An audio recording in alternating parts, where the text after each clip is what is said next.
everybody, ladies and gentlemen, boys and girls, children of all ages. Welcome to Collectable Past with two guineas. What's going on, everybody? What's going on, Vinnie?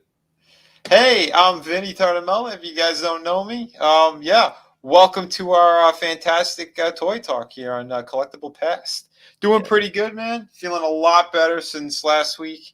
I'm pretty sure I'm over this stupid coof now. Are you sure? I mean, if you go by their suppositions about this, you should be on death's door right about right now. Oh my god! Someone get a ventilator fast. You should be on your back with both of your paws up, according to them. No, that's how I leave the ladies. Hi-oh. Nice. I'm going to say hi to the chat real quick. What's going on? Superfan Adam Shawn. Nibble. What's going on? Shadowhawk Backs. What up? Hilton, what up, guys? Vinny, and our piggy overlords. That we are. What's up, Red Gaze? Red Gaze had an awesome show. Just remember, guys, every week before we go live, Red Gaze has the probe. But you got to bring your own lube because there is no pre-lube at the show. Right. Clown World Review. What's going on, Tony? Always good to see you. A minute late. Yeah. We're actually waiting to see if we have a special guest that should be showing up, hopefully. And if not, well, we are prepared to run the show without our special guest. It happens. RR, what's going on? Fausty says, your typing would be made easier if you took your booster. No. Well, by the way, our special guest will be here in about 15 minutes. Awesome. Great. Keck 44, what's going on, buddy? How you doing? Brutal Morningwood, best name on YouTube. Shortly, is that a Dinklage joke? Everything is a Dinklage joke. It's not our fault that he's coming up, on the low end of the bar. Peter Charon, what's going on? Number one, hey there, welcome. I think that's the first time I've seen you here. RR says, you sure you don't need a booster, Vinny? No, I'm sure. I won't even take a regular one. What's up, Snow Dub? Shifty Gizm. You're wrong. Get your booster. You Wong. Over on Tommy's channel, there was an Asian joke, so I kept going, Yo Wong! Yo Wong! Anybody ever try to take your man?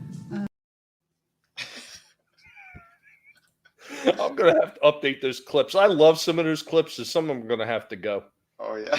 I played them too many times. They're not as enjoyable to me anymore.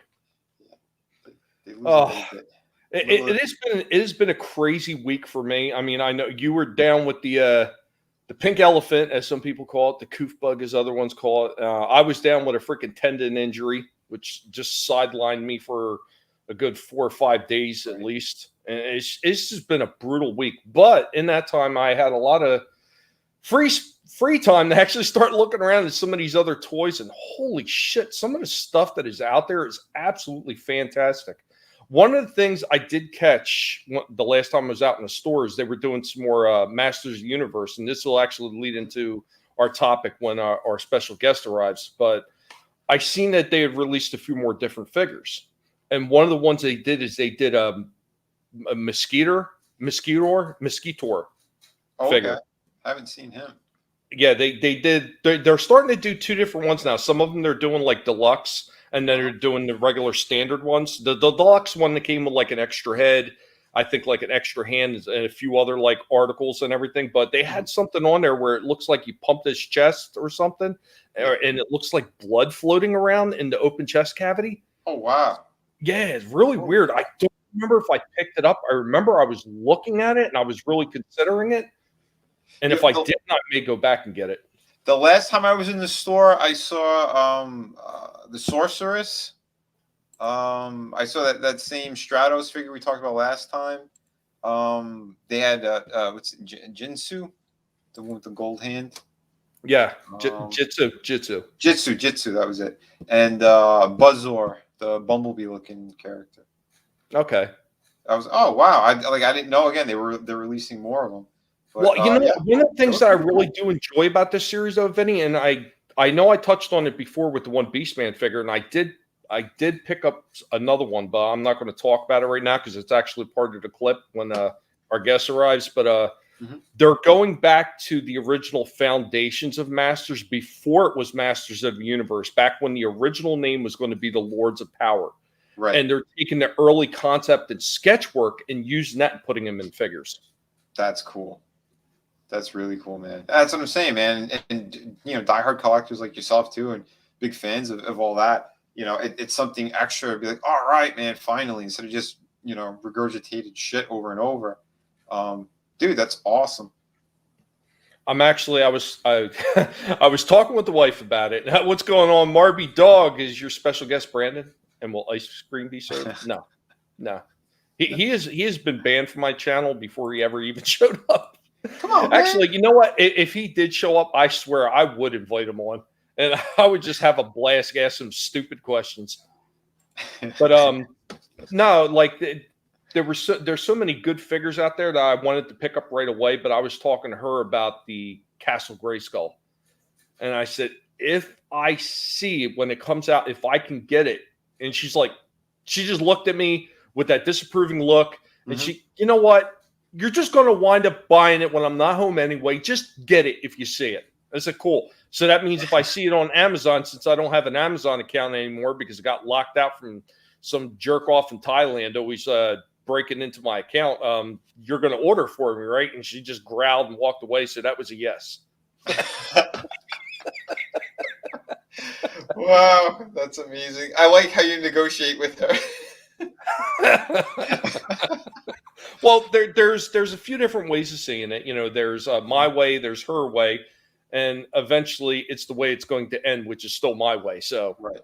Well, I think she appreciates you regardless because you did ask her. So I think that's why she says yes. Oh, you know what? Or they actually did two different versions of the Sorceress. This one doesn't actually go Lords of Power, but it goes back to the original comic books that were released with the original Masters figures. Is in the original comic that came, the first one, they actually had her miscolored and they had her green. So they did release a green version. I did get that one. And I did do something on an earlier Collectable Past, but I will retouch on it tonight. Oh, and our special guest is here. I'm going to bring him in just 1 second. Teal29, what's going on? Welcome, and the memes of destruction. Happy New Year. Oh, Hell damn. yeah, We're in a new year. And Decepticons Cave of Villains. What's going on? Hey, make sure you guys stop by and see him. If somebody's got his link, you could drop that in the chat, as well as memes and anybody else who has a channel. If you're not already Wrench, ask a Wrench to drop your channel, and we're going to bring our guest, and we have Liam Gray with us tonight. What is going on, Liam? I'm here to talk about Transformers. I think is that why I'm here? Transforming robots, Masters of the Universe. Why am I here? What's happening? And Masters of the Universe. That's right. Yeah, Masters, man. We're bringing you I in love for Masters. good stuff. Oh, awesome. What's going on, Lasso of Truth? Welcome. Hello. Welcome. So the way we usually run this is I actually, since my camera is not great as far as my internet is concerned when I'm trying to run a live stream, I make prepared clips of everything that we're going to talk about. So at least on my end. So what I'm going to do is I'm going to play a clip, and then after we play the clip, then we could start getting into it, talking about, dissecting it, and give us your thoughts on everything. Sound good? Yeah, sounds. Yeah, I would love that. You know, and I love Masters. So. Well, hopefully you enjoy what I've got prepared. And real quick, Luffy is God. Is the new figures the one where Trapjaw looks like Hordak? No, I didn't see that one. I did see the one where they did like an Origins figure where he was, oh God, I forget what the name was. It was before he had the Trapjaw actually put into his name and actually on his face. And what's going on, Frankie? Welcome. Hey, Frankie. All right, we're going to get started with the first one for today. Hopefully you guys appreciate this one. I enjoyed filming this and putting this together with some of the older clips that I have because I love this new Masters line that they're bringing out because it reminds me so much of the original figure. So here we go. Hey, everybody. What's going on? Our buddy Cringer is here. And Cringer, he wants to show off a couple of new toys. What do we got for him today? Well, we know it's going to be Masters of the Universe, don't we, Cringer? And the Masters of the Universe. So what exactly did we have to show off today? Well, from the 22 Masters of the Universe Origins line, we have Faker. This one looks pretty neat. It's pretty interesting. I just don't remember exactly these colors on the original Faker figure. I will have to pull up a picture and we will have to compare that. But as you can see, package art, once again, like every other one in this Origins retro line, is done exceptionally well. And with him, I also picked up Merman. Now, as you can see, this one looks a little bit different than the regular Merman that came in the series. That's because this is early concept work from the Lords of Power, which was the original name that was going to be given to what became the Masters Universe line. Once again, they've done exceptional work on the back of this box in the same way that they did some of the other figures for the Lords of Power, with the Sorceress, who was considered the guardian of Grayskull, and the Beastman figure. Anyway, guys, let me know what you think about these ones. Maybe eventually I'll unbox these and do a review of them, but so far all these Masters of the Universe ones have been exactly the same, with the exact same type of articulation. It's decent. Sometimes the joints are a little bit tighter on some of them than they are on other ones, but other than that, they've been done extremely well, and they paid a lot of respect to the original toy line. So overall, this kind of reminds me of the original Rampage.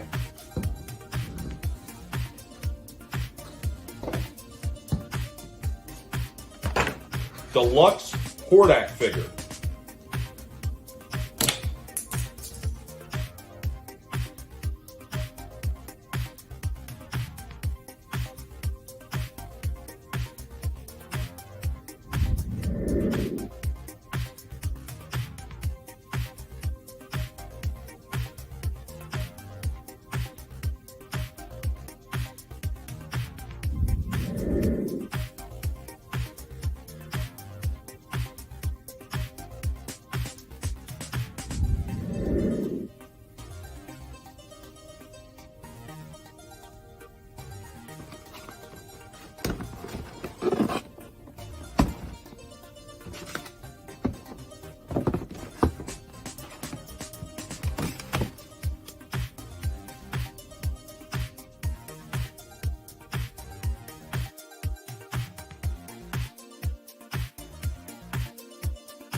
So, Nice. What do you got to say about those?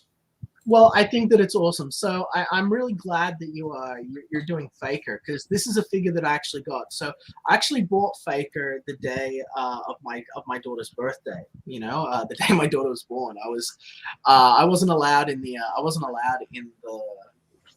hospital due to COVID. So I went over, I saw my daughter, and then I had nothing to do. I was home alone. So I stopped by the mall on the way home, and just through a miracle of miracles, they had released the new Masters of the Universe line. They had Faker there, they had a few other people, so I grabbed him, and I immediately noticed that the box art, like you said, is just absolutely phenomenal on this Origins line. Yeah, leave them on card, Marby Dog, exactly. I can't open them. Like it looks too beautiful. Yeah. But I'd say, like, overall, I think the sculpts are pretty solid. This was the line that was meant to be basically sunsetting the property through Mattel. There was basically a final love letter to the true fans. So I'm really glad that we got a decent lineup of all of these guys. You know, we got a decent roster. But overall, I'd say that it's I don't know what it's like over there, but they're really uncommon over here. They're really rare figures, and I'd like to see more of them. I think they're affordable, which is great. You know, they're only like $15 to $20 here. That's basically like nothing in American money. And compared to most of the other boys' toys that are currently on the market, which are upwards of $35 to $80.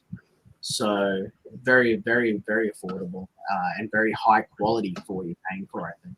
Well, another thing they did do offers besides the 15, and I've seen a couple of people like, oh, no, you opened it. And what's going on? Everybody knew that came in. I see CJH popped in, son of a red shirt. Darius, what's going on, Darius? Nice. Did I miss anybody? King of Squibs, what's going on, King of Squibs? And Citizen 333, what's going on, buddy? The other thing that they do offer, and this is the ones that I actually open, are the ones that are considered the deluxe figures. The packaging on it is just so much bigger than the standard figure. So if I'm going to keep all the standard figures on their card backs, the deluxe ones are not really going to sit very well with those anyway. So I had opened them to check them out, especially like with the Hordak one with the Buzzsaw chest in there. I had to open up and see if it actually worked, you know.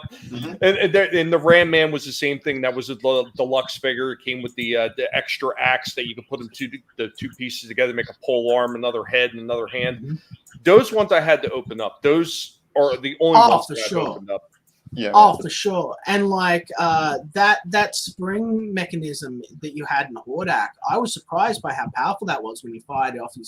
Fired it off like that ricochet. Yeah, it took me a hot minute to find that thing. It went flying off the table and wound across the floor somewhere. Your wife's like, this hit me in the eye. Oh, no, I did it in the back room away from everybody. I made sure the pigs were put away in their cages just in case. And it was a good thing that I did. Right. Yeah. Going back for a second, what Liam was saying too. When you said you're not sure if how it is over here about getting those figures. At first, when they came out, I saw them everywhere. And then about a month later, all you saw was Skeletor and He-Man. That's it.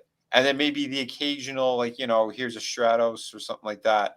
But, yeah, for the most part, they were, again, you could get them right away. And then good luck. Good luck after that first month. And now they're starting to pop up because the last time I went to the store, we were just saying it earlier before you came on.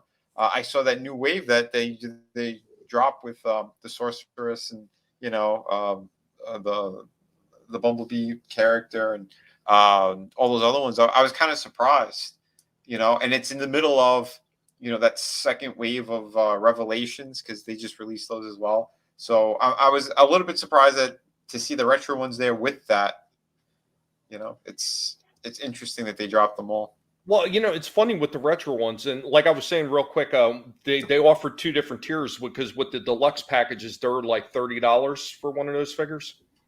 So it's a bit of a jump in price, but with all the extras a lot of them give, I think it's worth it sometimes because the regular Hordak didn't come with the Buzzsaw action, number one. So if I'm going to get a Hordak figure, I want the Buzzsaw action out of the chest.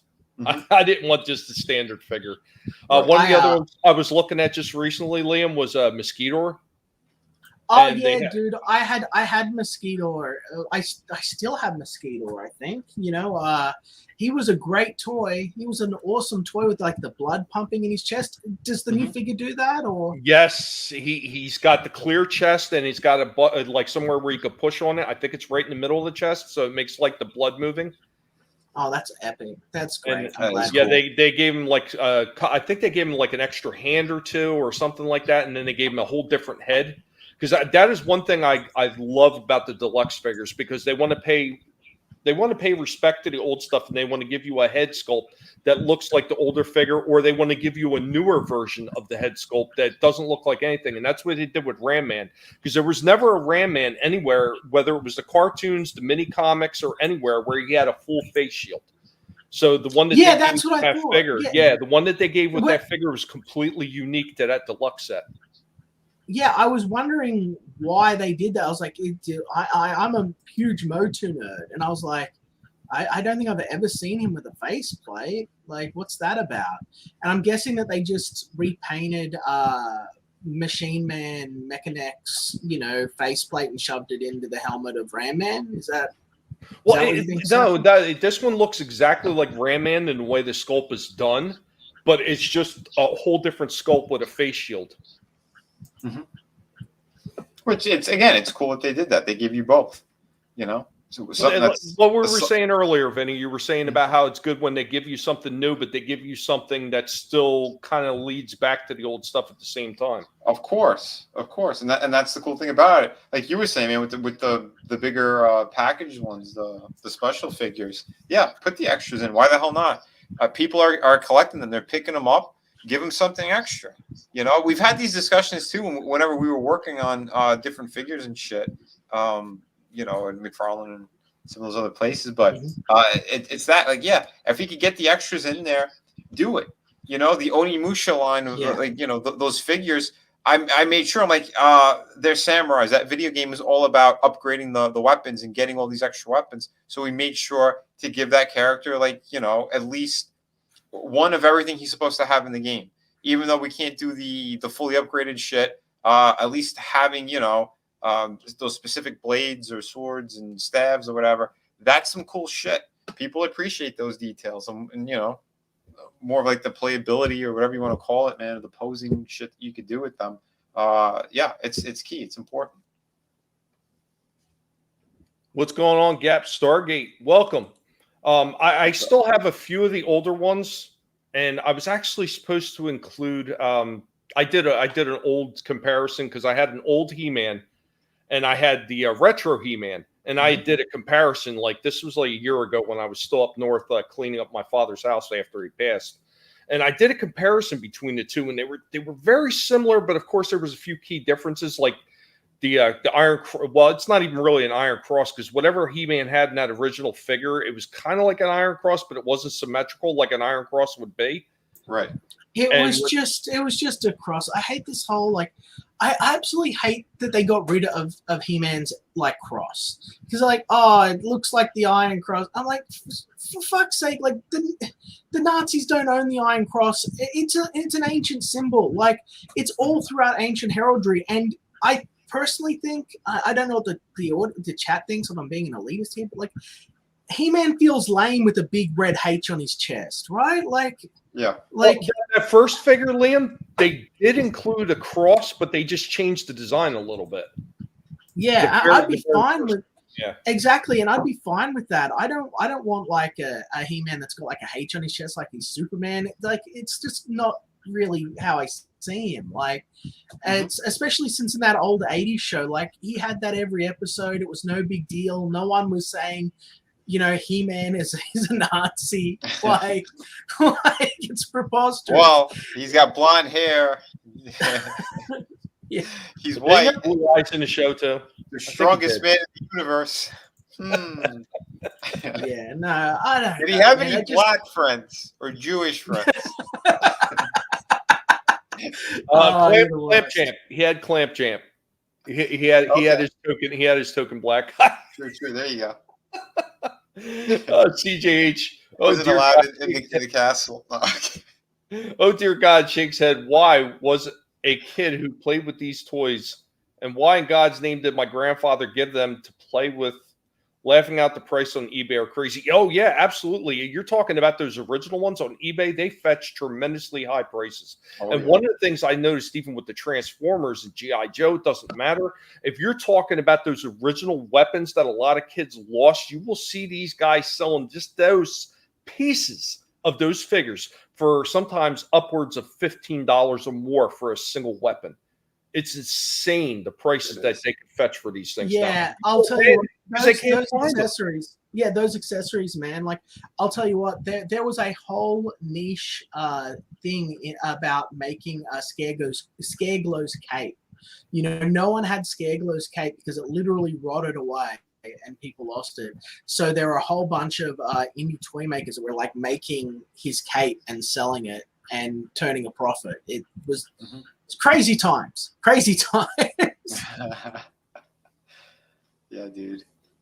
Yeah, it was an Iron Cross.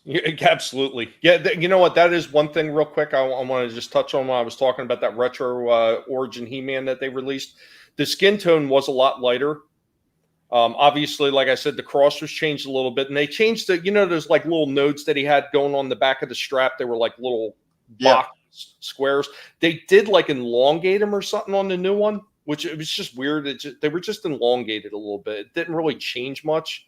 But the one thing I did notice is the original He-Man had like little pop-ups for his nipples. They made sure they took that off when they did the retro Origin one. So that's He-Man has some nipples now. But come on, like, you know, that's not a big deal either. Like it's just little man nipples. Like, it's not sexual. They didn't want He-Man to be as excited as he used to be. Yeah. What's going on, Steve Kenobi, and what's up, Chris Fizz? Good to see you guys. What's up, guys? Awesome. Yeah, Shifty Gizm says they moved to the H with the chest battle damage He-Man figure, didn't they? I had that one, and my great-grandmother scolded me when I flicked the chest to make it spin over. She said it would break. Yeah, you're absolutely right. That is the first time that the H appeared on the He-Man figure. And when they did it in the retro line, they made it look like the original figure. Everybody's talking about what they did when they went to the Revelation shit. They dropped the Iron Cross because they felt it was offensive, and they put in the freaking H instead, and it just, whatever. Pussies. But I gotta say, some of those Revelation figures are really fantastic, man. You know, I never really brought them up, but I have a handful of them because I like the way that they looked. Man at Arms is fucking fantastic. What a beautiful looking figure. Just the design of it, everything they did, you know, the joints and shit on it. I really like it. The Beastman was pretty cool. I like, you know, that design of him was kind of, it worked. It was interesting for what they did. And Triclops. I just saw him in the stores, and I picked up, there's only one in the store because his look is very, very similar to like the original look. Dude, beautiful stuff, man. But he's still in the box. I didn't open him up yet. I don't know if you guys want to see a review on him or not. Why not? But yeah, they're pretty cool looking figures for what they are. He-Man sucked. Mm-hmm. I didn't like the way that they like, his head is horrible. That looks like he's got a saggy diaper. Yeah. Yeah, I think, well, it looks like it's the same sculpt that they used for Man at Arms, except Man at Arms, they gave all the extra stuff, right? And that's what they did with the original figures. You know, they used the same molds and they just changed the paint jobs. But it works on him because he has all the other bulky stuff, you know, the big shoulder pad, the chest piece. But yeah, you're right. On He-Man, yeah, it looks like a big diaper. What was the other thing I was going to say? What was the other figure? Real quick, say hi to DJ. What's going on, DJ Scandalous? When are you going to let me and Stig on here? Tommy shaking my head. Yeah, hit me up about that. Me and Vinnie will talk about it, and we can see when we could pull you in, what it would be best for you guys to come on, because obviously every topic that we touch on and we talk about might not be for you guys. So we always try to bring people on where they feel like they're going to be able to contribute to the show, and we're talking about a topic that they are very passionate about, and that's why we want to have Liam on today for the Masters of I absolutely love Masters. So I've got so you've done the unthinkable. You've done the unthinkable. You have opened the toys. You know, you've removed them from their blister packaging. Now I enviously and covetously look at what looks like a little mini comic at the back of these figures. Is that just a piece of art? Is that a mini comic? It is a mini comic. It is a mini comic. Granted, it's done in a more, I guess, modern format. But they did pay a lot of respect to the old mini comics, where they even had like a little mini ad in the middle where it showed like figures part of that line or part of the next line. They did something similar to that, but instead of doing it in the middle of the comic, they did it on the back page. So they showed the 8 figures that were in that particular series. That's awesome. Interesting. I'm gonna see if I can buy them online because I don't want to open my figures, but I do want the mini comics. I've got a nice book that composes all of the old ones that Dark Horse did, which is awesome. So but it won't include any of these ones. So, do we know who worked on those? Do you have any idea who are the artists and stuff on those new mini comics? I don't know offhand because I really didn't get into them, because after I reviewed the figures, I had so many other things going on. I really didn't have time to stop and actually read through it. It was the same thing with the I did a Transformers Ghostbusters crossover, and it was the Electron figure. It's supposed to be the Ecto 1. I love that. They had a comic book packaged with that, and I didn't really have a chance to actually read through it. I flipped through it and looked through it, and I was like, you know, it is what it is. And I kind of just left it at that. I really need to go back and check those things out and see who actually did the artwork on it, see if it's an actual company or if it was just an artist that they hired to do it. Because I think I'd be curious. Because I know that they were right. Yeah, exactly. I know that they were Dan Frager and a few other guys were working on them. So I'd like to know if these new ones have the same creative team lineup and the same people, the sort of innovation behind it, or if they've gone with a new sort of staff. That'd be very interested to find out. I was just so happy that they decided to include that. And once again, like I always say, if you pay respect to the older stuff, people are going to take notice. And a lot of time when I go out to these stores and I look for these figures, a lot of them wind up missing off the shelves. They're being bought. Granted, are they being bought at the same pace that they were before Kevin Smith dropped his blasphemous garbage? No. They're not flying off the shelves quite as fast as they did before. Yeah. Because originally, like when you went in to look for these figures, you were going to find He-Man, you were going to find Skeletor, and that's all you were going to find 90% of the time. Mm-hmm. Now I'm actually starting to see a lot of the other figures. Like I said, I've seen the Mosquito figure, I've seen Stratos, I've seen Faker, and the other Merman from the Lords of Power. A few of the other figures I couldn't find. Actually, one I'm actually kind of regretting I didn't pick up because they did release another Evil Lyn figure, and instead of that traditional yellow skin that the figure came with, they came up with a pale skin like you've seen in the cartoon. Nice. That's cool. I'll say that too, man. When I go to the stores, Hold on, Vinny. Hold on. I think that we should point out something that there's something problematic here. So, are you telling me that they just whitewashed Evil Lyn? Are you telling me that they took Evil Lyn and they made her a whitey? Yes, they did. All right. I didn't agree to this when you invited me on. I didn't know what you were talking about. We triggered them. Yeah. Wow. I just can't believe it. I just changing a color like that. I'll be back. I need to go for a walk. I'll be right back. I'm tempted to grab one of the Sorceress figures, cut her open, and paint her all orange, and then put her back in the packaging, and then tell Liam that, it's a special orange glow. It's going to be all right.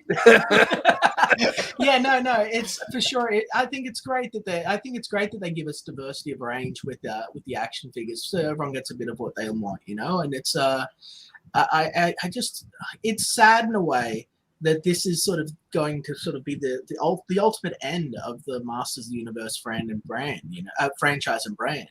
It's so I'm glad that they are doing this excellent box art, these high quality figures. It's awesome that they've got mini comics in them. This has been a real experience, and I just wish, like you're saying, Vinny, that there was more that they were more accessible. All I've seen around is He-Man and Skeletor. To get the figures that I got, I've got a deal with Big W. It's the supermarket chain. So before anything hits the shelves, they call up Liam, and I grease some palms, and I take what I want. So it's like, but it's other than that, other than the Fakor and the Skeletor and the He-Man that I got, there was a Fisto, and every single other figure was He-Man and Skeletor, and I haven't seen another figure from that entire line other than He-Man and Skeletor from here within about 12 kilometers of my town. No town within 12 kilometers has anything but He-Man and Skeletor.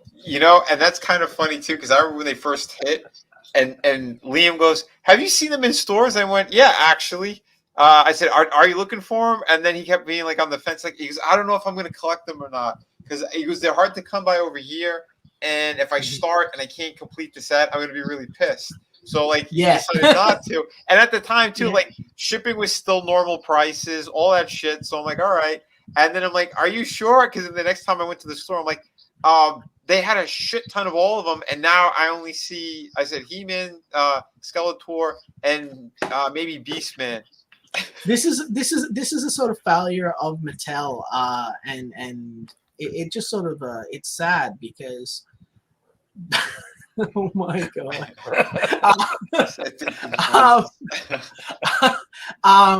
Because what really discouraged me, I would have bought this entire line of toys, right? I would have bought all of this. The reason I only grabbed a handful and I haven't gone out of my way to get more is because they announced pretty much straight away that they were going to be doing a mini comic variant and other stuff like that of Prince Adam and He-Man for San Diego Comic-Con. And I don't know if you guys know this, you guys collectors in the chat, you probably do, but a San Diego Comic-Con figure, it's going to cost you 3-4 times as much as another figure if you can't be there, and I can never be there. Right. And they were doing some podcasts at the time where they were talking about how they were like really focusing on their convention exclusives, and they're talking about, it's going to create rarity and all this. I'm like, so what you're telling me is I'm not going to be able to have all these fucking figures unless I pay a mint, and I'm not doing it. Like, if I can't get everything that I want, if I can't complete a set, like, I'm not doing it. And I'd rather you focus less on these convention exclusives and focus on getting a more variety of figures in store.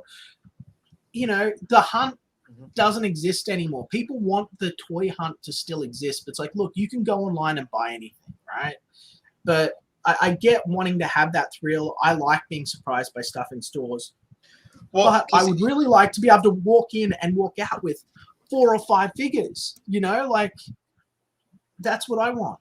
I agree, and here's the thing, and this is the difference. Yeah, you get anything online, but again, you're going to be paying through the teeth, because we're talking about, as an example, the G.I. Joe classified figures, the 6-inch ones, multi-jointed. Yeah, those things are phenomenal, and you could almost never find them in the stores. And you could see just a regular figure. Let's say you wanted Duke when he came out. You have the scalpers selling them for 3 times what they're worth. Fucking Baroness, forget about it. She was a Target exclusive. And every one of these sons of bitches, they knew exactly when the trucks were going to be there. They knew all that shit. And they would clean them out right away in the morning as soon as the stores opened. So you could never get your hands on any of the store exclusives on any of that shit. And that figure was going for like $200 to $400 in some cases. Yep. Because she came with that big stupid bike. Yeah, no, exactly. And it's like, as a casual collector, now imagine, again, people have been saying for the longest time that Masters Universe is old. Kids think it's lame. He wears furry underwear. Rah, rah, rah. We've got to reinvent this. Like, you know what? No.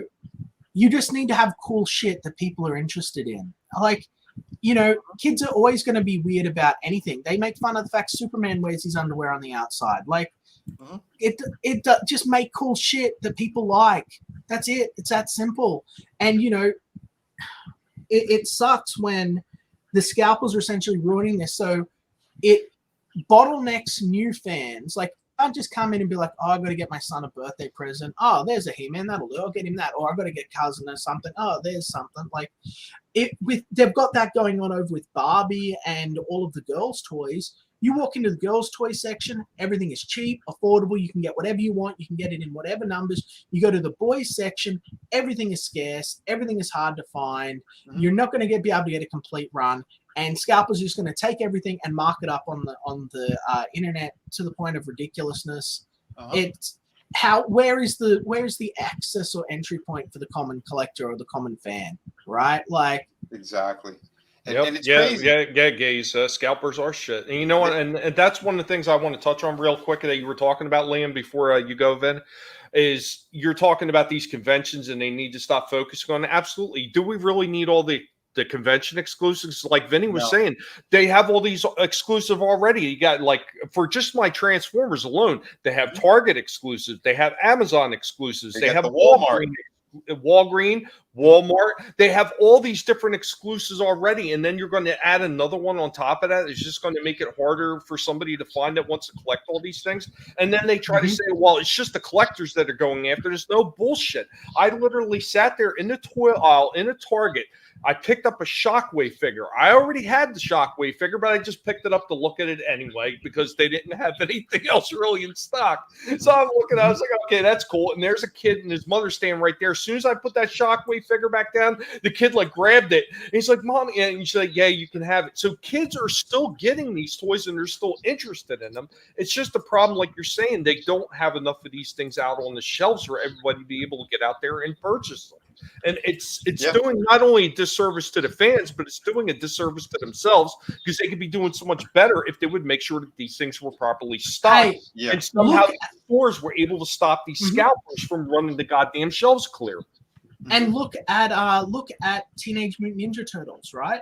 Teenage Mutant Ninja Turtles has this huge, diverse lineup of characters and toys. You can go in and it's not just all the turtles. You got the villains. You got a whole bunch of original and interesting figures, and their convention exclusives are like minor things. They got like one a year here or there, but like their main line is so big and diverse, and you can get access to it through Playmates because they provide so much stuff. And Mattel isn't doing that with its figures. It's not, you know. Yeah. I'd say the same thing with Hasbro because Thank you, King of Squibs. Sorry, go on. yeah, because Hasbro, they have their eBay store, right? And I'm like, all right, let me see if I can't find it in other places. Let me see what they got there. And it's only like a handful of certain figures you could find for regular prices. Now, why don't they just do that with all the other ones that, all right, you're selling these G.I. Joe figures, or you're selling Marvel Legends, specific ones. Why don't you have them all up on that fucking store then? Because they're going to sell. People are looking for them. Why don't you be the ones who have it at the normal prices that you could get on, in stores, and people don't have to pay $60 for a fucking Storm Shadow?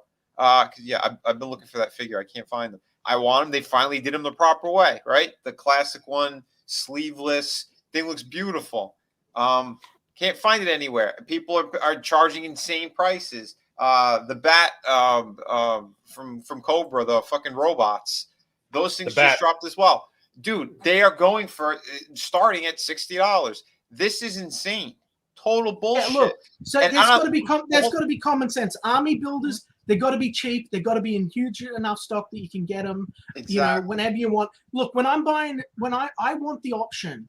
I want cheap foot soldiers. If I'm gonna buy, if I'm a kid and I want a foot soldier figure, you got to have like a 3-pack that's cheaper than normal or some shit, so that you can just army build the hell out of these, so that your turtles can beat the hell out of them, or so your display will look epic. Like I understand that's not so cost effective, but that's what you need. You need to have the main figures in abundance. You need to have the cool figures in abundance. You can, like, if you're gonna have rare, obscure figures, you have stuff like Jimmy Olsen. Like, oh, it's a Superman line, it's a Jimmy Olsen figure. Not many people are going to give a crap about a little ginger Jimmy Olsen, except for Liam, right? So that's fine, but like, don't have it that like you go in, oh, I want to get the Turtles. Oh, I can't get Donatello because they only did a quarter run of Donatello and then he was scalped into oblivion. Like, you've got to make sure everything's readily available. Yeah, each line. and see, hold on. When I was working in toys, I had this discussion too. I was responsible for saving that Onimusha line, but in the end, I said we got to do at least one more figure, or if you can't do the one more figure, take out one of the secondary characters from the line. So they did the main characters, and they did none of like the proper like the regular foot soldier demons, which you fought in the game everywhere. There's your fucking your army building you could have done, right? Instead, they chose a character who is so obscure. He had nothing to do with the main fucking storyline of the game. He was only in 2 scenes. You saw him once, and then you fought him. That was it. And I'm like, why did we make this character? And at the time, I'm like, could they give you any information on it? Like, no, they don't really have much. Okay. So why don't you focus then on doing the army building character? Because I'll tell you what ended up happening. Those figures sold pretty well, except for that one character. Now, if they listen to Vinnie, guess what? You swap him out with the army builder one, and you wouldn't see any of them on the shelves anymore because people would grab a bunch of them over and over and army build, because that's what that fucking game was. It was your main character fighting a bunch of those fucking demon monsters. Okay. Like, hold on just 1 second. I'm watching the Pornhub thing in the chat. Pornhub is so tolerable on mute. Jesus, it's only the biggest goddamn hole in the world. Okay, I feel better. Continue. But well, that's it, right, man? Like, I don't understand why they keep choosing to do stupid fucking things. If you can move product and you could have them at an affordable price, then do that, and you're gonna make a mint. No, these people are ridiculous. And I'll tell you another thing too. From doing all the convention scenes, I've been to a ton of those things. Not only just the toys, but the comic books as well. When they have these exclusives, Comic-Con exclusives. Guess what ends up happening? In the beginning, on either preview night or right before the doors open, you have every fucking vendor who wants certain things. They'll run over there and they'll buy them before the fans get a chance to. So then when the doors do open, their quantity is cut down to maybe 10%. And guess what happens? Within the first 20 minutes, you can't find shit anymore. So those exclusives are all just a joke, and it's just meant for scalping online. Well, you know, Like, there's been literally. a few times I've gotten extremely lucky when I walked into the store and I found a few of these exclusives, and there's other times where I've seen them and I just didn't even really let it register that it was an exclusive, because, you know, sometimes they don't have these things labeled. Like when they used to come out with these things as exclusives before, they would tell you literally on the packaging, this is a Target exclusive, this is a Walgreens exclusive, Right. this is a, you know, Walmart exclusive, and they don't do that anymore. So you may see these figures. Like I was in a Walgreens, and this was a little over a year ago. Actually, it might have been 2 years ago. And I'd seen a Ratchet figure in Walgreens, and I looked at it, I was like, oh, wow, Ratchet, that's really cool. I already picked up Ironhide. I should probably pick him up to have the both of them. And I was like, you know, I'll get it next time I'm through. Or maybe I'll just pick it up next time at Target. And I'm looking at Target the next time it's out, don't even see it anywhere. So I go on their site and look, and then that's when I found out, oh, shit, it's a Walgreens exclusive. I go back to Walgreens, they're all sold out. And they had like 3 or 4 of them at the time. Somebody came in and snagged every last one of them. But I had the chance to get them, and I failed to do it because I wasn't even aware that it was an exclusive. Yeah. That's the other thing that sucks. You're right, because they don't really label it properly. And you know what? I've seen some other things that do like the Walgreens exclusives, and they just throw a little sticker on it, and the sticker always falls off. Crazy. I don't know. That whole thing is just, it's retarded the way that they did all that. Yeah, there were so many things that they could have did better. Real quick, on it, hit some of the people in the chat, see what they're saying. Pale Rider said, I have an original G.I. Joe Firefly. Bidding starts now. Marby Dog, I'm obsessed with 40K right now. I'm a sucker for a suit of armor. Nice. Pale Rider, my red dress Chris action figure will come with inflatable boobs. Definitely a collector's wet dream. Very nice. Red Gaze is in on that one. Speaking of Shockwave, I have the original bird, not sure which one, and the dog. Tape spitting starts now. That was actually Soundwave. Ghostface Funko, I want is vaulted by Funko, and people are selling them for hundreds on eBay. Yeah, and that is the worst. Yeah, Red Gaze mentions that Soundwave too.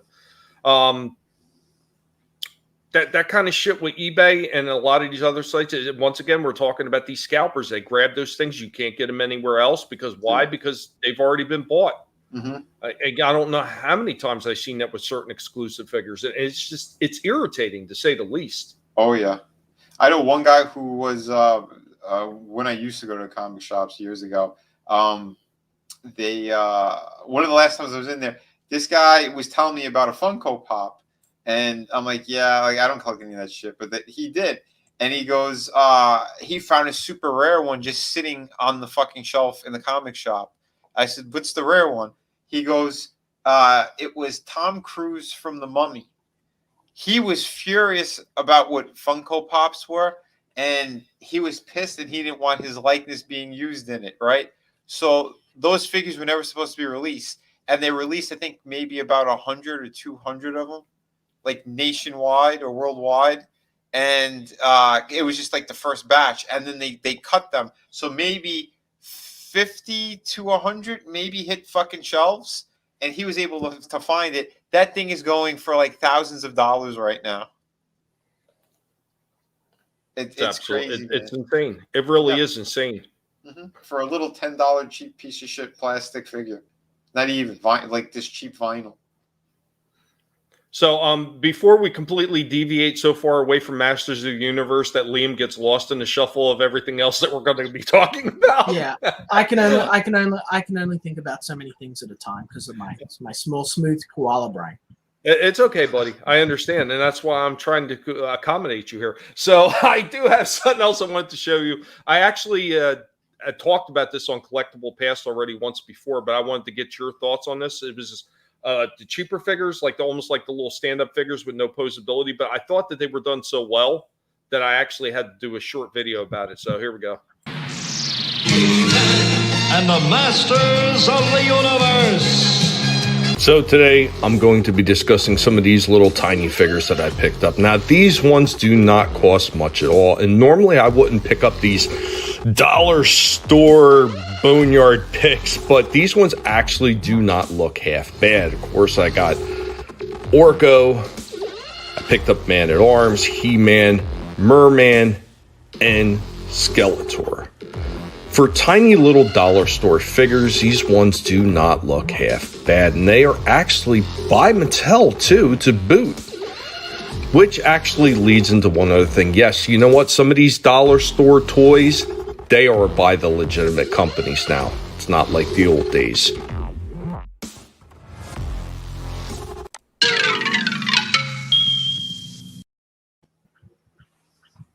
Yeah, buy them for me. Buy me a set. Send them to me. They're what they like $2 each. Like, well, the $1 store that I go to is called the Dollar Tree, and they just recently, because of the inflation and everything else, they've raised all the prices in their store to $1.25. So, $1.25 figure. Yeah, no, I want those. I want those. I'll hang those up. I'll show you guys something. Hold on. We'll talk about those in just a minute, but let me go get something related to this. So, just breaking. They changed the Dollar Tree to the $1.25 tree. I'm wondering if they're going to put that on the outside side. Right? They should. $1.25 tree. Yeah, on Nintendo Amiibos. Best Buy will sell it within minutes and put a new one on a pre-order. Yeah, but you know what? And here's another thing. Oh my God! While we're waiting for Liam, eBay, Walmart.com, and Amazon need to crack down on providing a platform for scalpers. Yeah. Because when they snipe those goods, they go right back on those same platforms and they sell them again. That's one of the things I did see is I seen some of these pre-orders. I seen some of these people that are selling pre-orders, but they're jacking up the price on the pre-orders before they even would hit the damn store shelves. Mm-hmm. Have you seen that shit? Yeah, it's disgusting, man. It's really disgusting. They do it all the time, everywhere, because they know that these certain figures are going to be super hot. Oh, you gotta unmute. That'd be a good idea. I love those smaller figures, because in case you haven't noticed, it's gotten to the point where things might be a little bit crowded, just a little bit, like you did get the Ghostbusters. That entire wall is. Oh, these are. I got these a while ago. These are old, and see, we got the dog there. Nice. He's the builder figure that comes with each of these guys. But yeah, so I love these little figures because I'm out of space, and as a massive colossal nerd who loves this stuff, I thought, yeah, stuff like that I can hang on the wall. I can sort of sit in somewhere small and it's out of the way. It doesn't take up a huge amount of space. Mm-hmm. A lot of my Transformers are massive, and finding a way anywhere to put them, especially in large numbers, is crazy. I've got like a figure down there that's like the Scorponok, and he's like this fucking big, and he's still in the box. I can't put him anywhere. I don't have the room for him. But so I love those little figures, and that's the reason that, similar to those things, I don't know. Have you guys seen these? Yes. Yeah, I've seen them. Yeah. I love these little the pewter ones. No, they're a part of a micro series of figures. They do like mini Rubik's cubes. They do G.I. Joe, Masters of the Universe. Liam, have you seen the one for the cats? Because I seen the Battle Cat one just recently. I only know that there's a Battle Cat one. Is there more than just these 4 figures? I thought I'd seen a Panther one, but maybe I'm mistaken. I know I did see a Battle Cat one. Yeah, and I know they're limited in numbers that they release for each franchise. Yeah, and if there's anyone in the chat that knows more, let us know, because these sort of appeared on the shelves. They were $14 each for these tiny figures. Wow. But I was like, you know what? I mean, compared to the $1 that you're paying, they look fantastic. They're cool. They're like so detailed and awesome. And they look like these little mini figures. But it's just I love it, And it's what are they, like an inch and a half? Yeah, 3 points of articulation. Just so you know, it's amazing that something that small they can even get articulation in it. But you know what though, Liam, if you remember, do you remember the old Diaclone figures? Yes. Because they came with those little drivers with all the figures, because they weren't even supposed to be sentient robots. They were supposed to be mech armor. So they came with these tiny little figures with movable arms and legs, and they had magnets on the bottom of their feet. Yeah, I remember those. Those were awesome.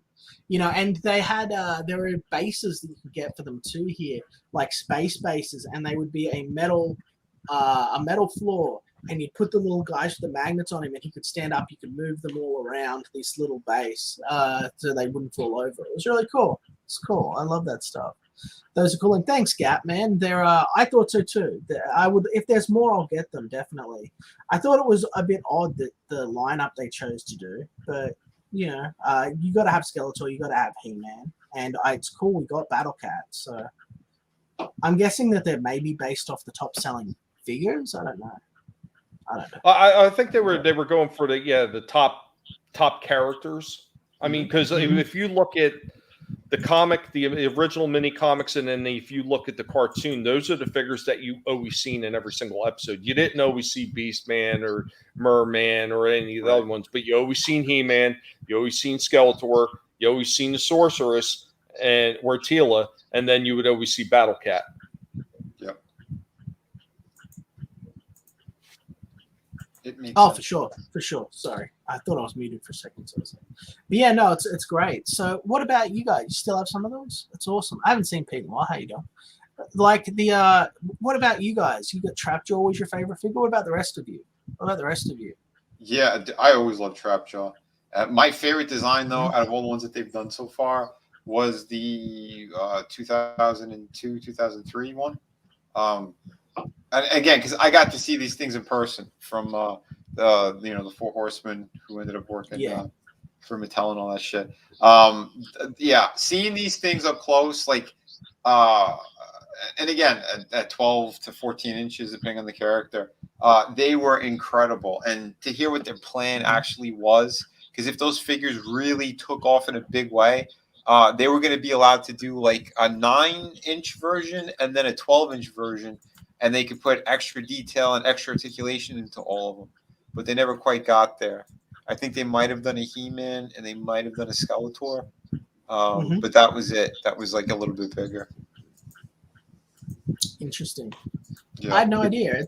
I found it really hard to get into the 2000X reboot. I know it had a huge following. I know that it's still sort of cult popularity, but like I've been saying from the very beginning, and I always get shit for this, but I really wish that Masters of the Universe lent more into its magic than its science. I always sort of saw it as a magical fantasy realm with science integrated into it. But with the 2000X series, it was very much a scientific world with magic integrated into it, and just that disbalance in the setting and the way things are presented. We've seen that dominate the franchise now in everything from She-Ra to the new Masters of the Universe animation. And it started with 2000X, that big shift to make things less magic, less fantastical, more serious, more adult. And I'm just kind of like, was that the you got to balance it. Was that the second reboot? No, the 2000 was the one with the Four Horsemen did all the design development for. But they made it all really technological. The sort of powers like a machine. That's the one thing I said it then too. That sort of power was a garbage design. Garbage. Yeah. I hated it in person. I hated it when they eventually released it. Oh no, it's going to work. And two of the guys out of the Four Horsemen, they also hated it. And the other two, really? Yeah, real quick. I seen they were still talking about the Soundwave and the tapes, and Rampage was Rampage was a Predacon line, and then I also seen Ravage names mentioned, and he's talking about Rampage. I really don't remember Rampage. I do remember Ravage, and I do remember having the original Ravage because he was part of the Microchange series, and he was listed as a cassette Jaguar. Yeah. Rampage was in the original cartoon in a couple of episodes. He was the Rhino, I believe, wasn't he? No, because you got Ravage, you got Rampage. Was that Rampage? I remember. I'm trying to remember because I remember Overkill and Slugfest were the two Decepticon Yeah. tapes. One was a Stegosaurus. One Yeah. was like a little mini. It wasn't even a T-Rex. It was like an Allosaurus or something. Yeah, dude. A little bit of trivia for you guys. Overkill is my favorite Transformer. Like Overkill, I love. It's, like I don't know why. He is. So yeah, and he's a cassette. He's a little blue and white cassette T-Rex. Nice, man. Oh yeah, I think this is the one of those exclusive Comic-Con exclusive things. Or Oh, it's got the Keldor head too. Yeah, man. See, like it's so cool when they do shit like this, you know. But they always hold shit back to make the exclusive thing better, and it's like, don't hold shit back. Give us the most awesome shit you possibly can base. Yes. And then, just give us rare stuff that the collectors are gonna want for the exclusive stuff, like don't Absolutely. be like, oh, you want a Keldor head? You want a Keldor head? You're gonna have to go to a third party or pay like $120 for a Keldor head, for fuck's sake. Like, yeah, dude, it's ridiculous, man. And like I said, from what I saw, because the bigger ones, there's more details, more everything in it. It was almost heartbreaking when you saw like the regular versions of these things when they actually hit the stores, because it's like, again, it still looked cool, but they could have gone so much more. Like you said, man, put proper washes in there, get the extra detail to really pop out. Yeah, go all out. Why are you shorting the fans? It just makes no sense to me. But again, it's when you screw up He-Man and all that kind of shit. Like, what do you expect? Because everything else was pretty much there. The villains look great. All right. They did fuck up Beastman in the actual the product itself. Like, he looks okay here, but seeing him as like the 14-inch version of him, holy crap, man. It was unbelievable, and I wish they had at least released those somehow. Like it's aggravating when you know that the work is there, you know that the people involved actually care about these things, and they fuck up when it comes to the production itself. And then again, like you said, the cartoon, they screwed up what they were doing, because where was the regular He-Man? Was that the company that had it before Mattel stepped in? The ones you were talking about? Because I remember there was a company that redid Masters, and they brought it back before Mattel was like, oh, well, we could do this ourselves instead of having some company do it like third party.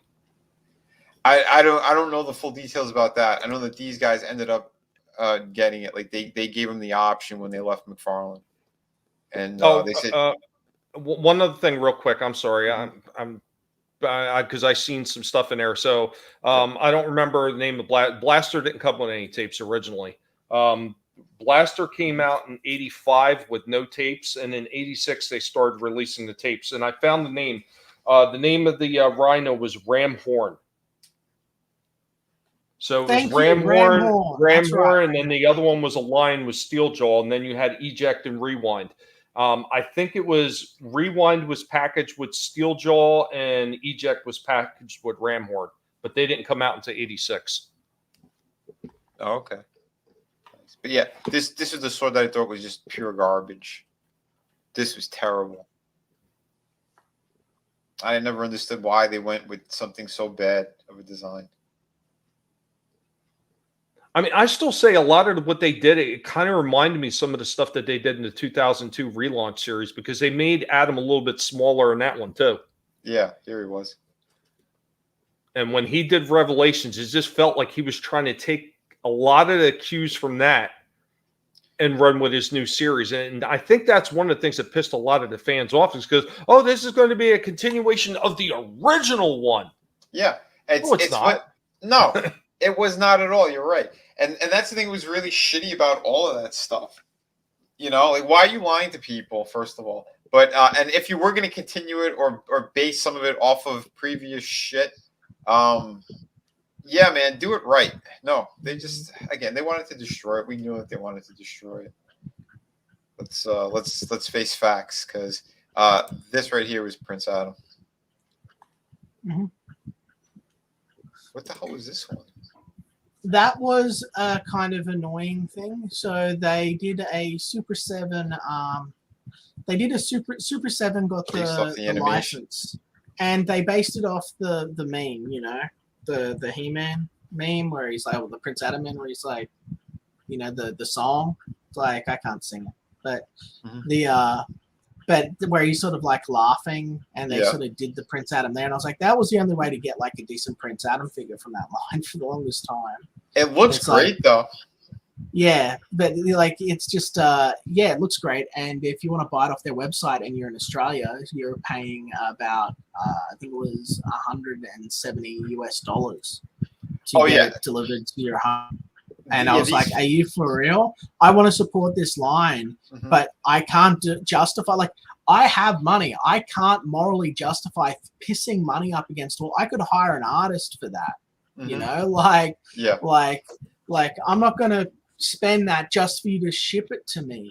Like, it's ridiculous. It's absolutely ridiculous. I agree, dude. When these places get the licenses, because I know if you look, I've seen the regular He-Man and the Skeletor from this, but I never seen the Prince Adam. And if you look on eBay, first of all, you're lucky if you could find even one, and if you do, these things are going for like $200 to $400. It's insane. Yeah. As a quick note for Chris Fisk, a very dear friend of mine wrote episodes of that show. I seen something else in the chat. I'm going to touch on that again real quick too. Rumble and Ravage came in a 2-pack, and Laserbeak and a Red Robot. The Red Robot was Frenzy. Actually, no. The Red Robot was Rumble. I'm sorry. Rumble is red. There's a whole debate about whether Rumble is red or Frenzy is red on the internet, because like on the cartoon he was because red, the cartoon miscolored. They reverse, Well, you know what the funniest thing about that is? Sunbow was working with Marvel, so I don't know how they screwed up the colors. But no, Frenzy is I'll tell you red. how they screwed up the colors. Frenzy is the blue one. Frenzy came with Laserbeak, and Rumble, who is actually the red one, was supposed to come with Ravage, but I think they switched it early in production. You got to remember this, Chris. A lot of that stuff was holdovers from the Diaclone area, so they were just throwing things in packages at first. Yeah. But the original Rumble was red, and Frenzy was blue. There's a fantastic video by Rodimus Primal. That's Rodimus. I know Rodimus. I've chatted with him a few times. Pretty cool guy. He's a cool guy. I've spoken to him as well. So you guys head over to that video after we finish up here and tell him that we sent you over, and enjoy that Rumble Frenzy video, because it's a lot of fun getting all the insight into the I got his point on it, because I mean that's what he grew up, because a lot of kids were introduced to the Transformers not so much by way of the Marvel comics. I was, because I was huge into comics when I was a little kid. My dad would always take me out to the comic book stores, so I knew about it beforehand. Plus, I already knew about the Diaclone and microchange stuff, because I used to go in, because I used to live in Jersey, and we would go all the way up to New Brunswick, and we used to go to the Route 1 US Route 1 indoor flea market, and it's the same one that Kevin Smith had in Mallrats. And they used to have the guys come over from Japan, and they were literally selling microchange, Diaclone, Go Lion. They were selling all the shit directly from the source. Wow. So I got some of that stuff early before it was ever branded into Transformers. So I seen a lot of that stuff early, and I remember all the different colors and everything like that. So when these things were changed over a little bit, it was kind of like, oh, well, no, he was always this from the beginning in the comic books, because that was the original source. And Bob Budiansky, I always keep wanting to say Bud. It's Bob Budiansky wrote all those bios, and as he wrote the bios, Rumble was red. So I go by that as being the original canon. I understand where Rodimus is coming from, because that's how he grew up watching that first, the Sunbow, and I get that. But I grew up with the comic and the toys first. That's what I grew up with. And that's cool. I'm just saying it's a fun video. So oh no, it definitely is. He has a lot of good ones, and there was one other one. I want to go back to the Rampage one, and I don't know why. I must have had a brain fart on that. Maybe I was channeling my inner Walton or something. It just, but yeah, Rampage, and it just hit me. as you're talking about Rampage, there was a Rampage in the G1 too. He was part of what was the original Predacon team, which was 5 very large Decepticons that formed into Predaking. These damn figures were bigger than the normal Autobot figure. And when they formed this giant robot, it was like I think it was close to 3 feet tall, the combined form of Predaking. Holy shit. So, yeah, I literally, I don't know why I forgot about that. But that was one of the figures that was part of that G1 series. Oh, you've been there too, Brutal? That place was freaking awesome. Love that place. Proper raid. What's going on, Keely Chow? Back in the day, man, dude, flea markets were the shit. You could find so many good things. Dude, you got all the shit that they had. Like, even like we used to go to this other place called Columbus. Like, we used to be able to pick up the original Bandai Machine Men before they were even branded to GoBots. Like, all that shit was available. Oh, yeah. Dude, unbelievable. Well, that's like where my brother found he got Soundwave. We found it at a flea market. Had everything. Cassette Man. Mm-hmm. I had the original one as Cassette Man. The one that pissed me off the most for the micro change line that I didn't pick up was this one called the 44 Magnum. It was a revolver. But it was kind of similar in the same vein. It was a gun that transformed to a giant robot like Megatron, but it was a damn 44 Magnum. Oh, shit. That's awesome. Let's go. What's going on, Chaos Hoy? Welcome. Doing all right, man. I hope you are too. I vaguely remember that. Never got Predaking figures. Probably too expensive. Yeah, they were getting kind of expensive at that point. And that was actually right around the same time where Hasbro started doing some of the ones with die-cast chest plates, some without. They did the same thing with the aerial bots. Some of them had metal chest plates and some didn't. $25. Yeah. Like when they first came out, the original ones that were part of the micro change series, they were relatively cheap. Like when my dad bought my Cassette Man, which eventually became Soundwave, I want to say it was only like maybe $12 for the damn thing. Holy shit. Maybe. I think that was it. Like the original cassettes, the Jaguar, the Condor, and the little Machine Men, they were going for $3 a piece or 2 for $5.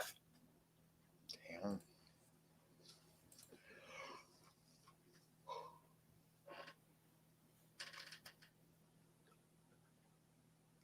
Yeah, you got it right.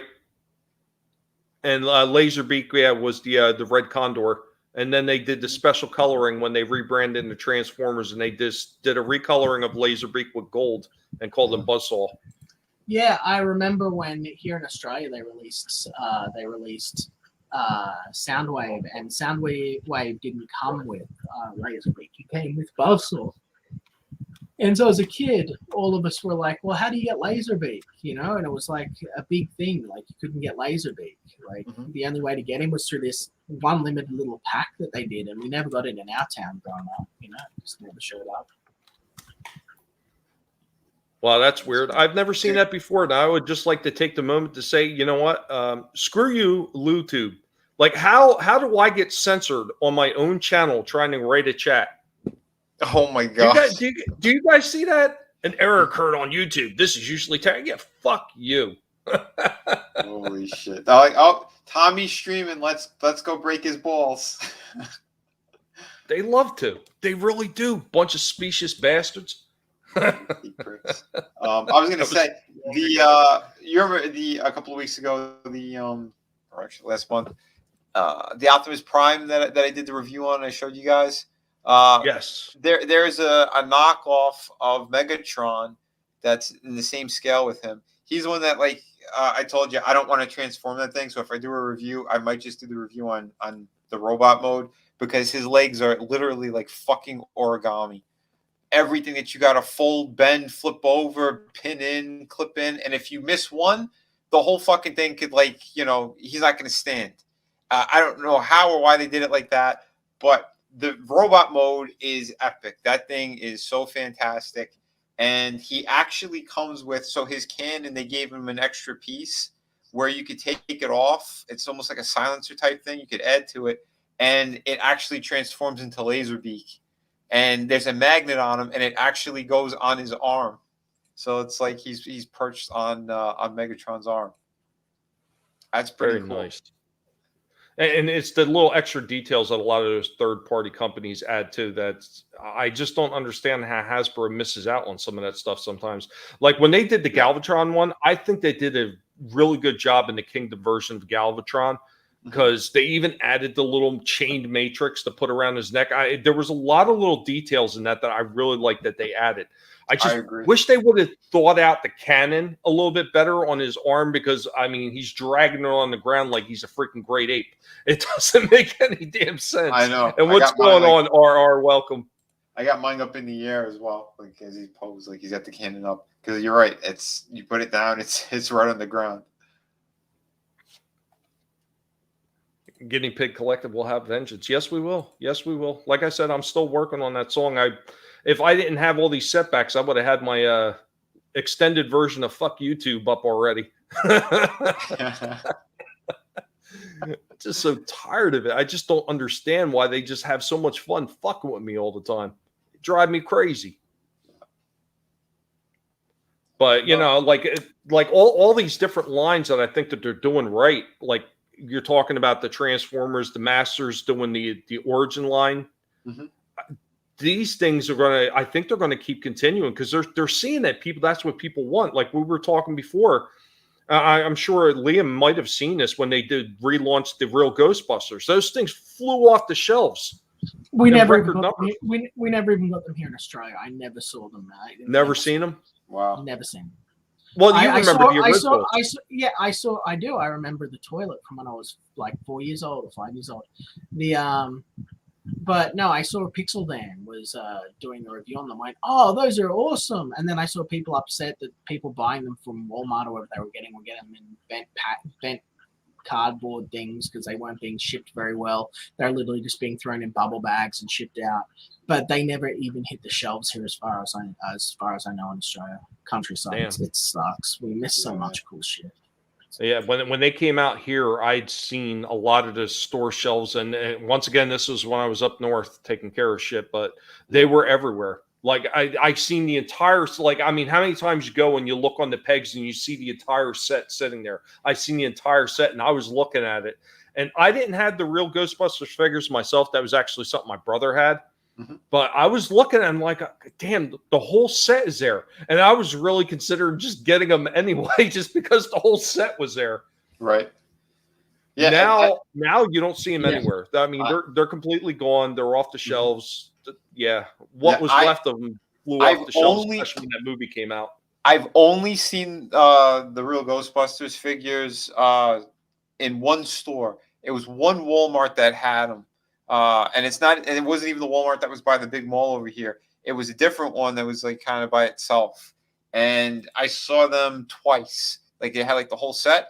Next time I went, they only had a couple of like the ghosts and the other monsters, and that was it. Never saw the regular figures ever after those first two times. No, they were gone. And Luffy, yes, they did. They actually did. There was, I want to say it was an exclusive.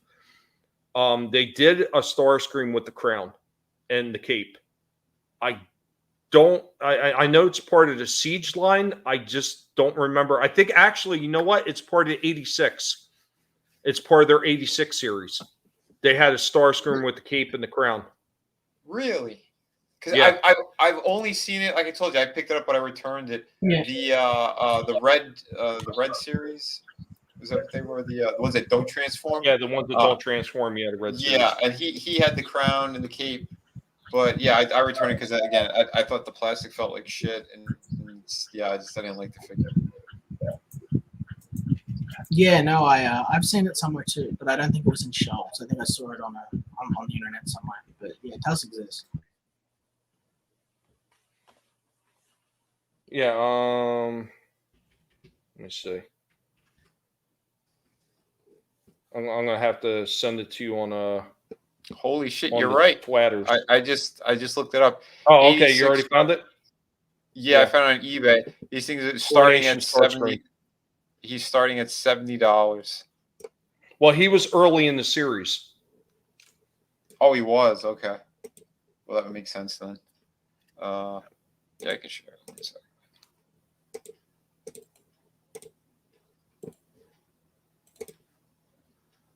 Yeah, these are them. Dude, $90. At least I'm pretty sure he was early in the series. But then again, you know what? The Rodimus Prime figure, which didn't come out all that long ago, that one's already going for upwards of $60 some odd. Holy crap! Yeah, apparently he comes with the throne as well. Interesting.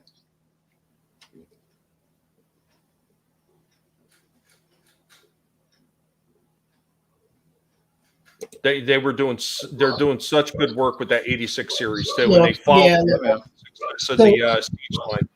Mm-hmm. Yeah, I'll tell you what. I mean, I've been waiting for Transformers the movie action figures since I was like a small child. Like, I never really had them, but like I loved that movie. I still do. It's probably one of the best animated features of all time. And it's awesome to be able to get these figures that are, oh wow, you can even sit in the throne without it busting his legs up and everything like that. Like, look at that. Yeah, that's surprising. Well, I mean, the amazing amount of posability, along with all the detail that they started putting in the siege line, is what really sold me and made me start really getting back into picking these figures up again. Same, because they were far superior in everything came before. Like, if you even look back just a few years prior, like you go past Power of the Primes, because they started adding more posability there. But if you go back to the Combiner Wars, there was a lot of those figures, they were pretty stiff.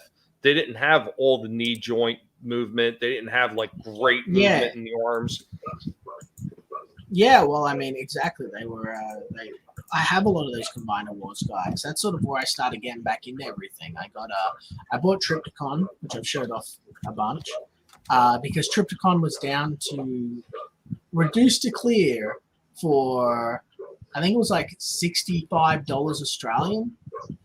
And this is the huge leader Trypticon. I'm just sort of staring at him like, if I buy a Transformer, I'm going to buy them all.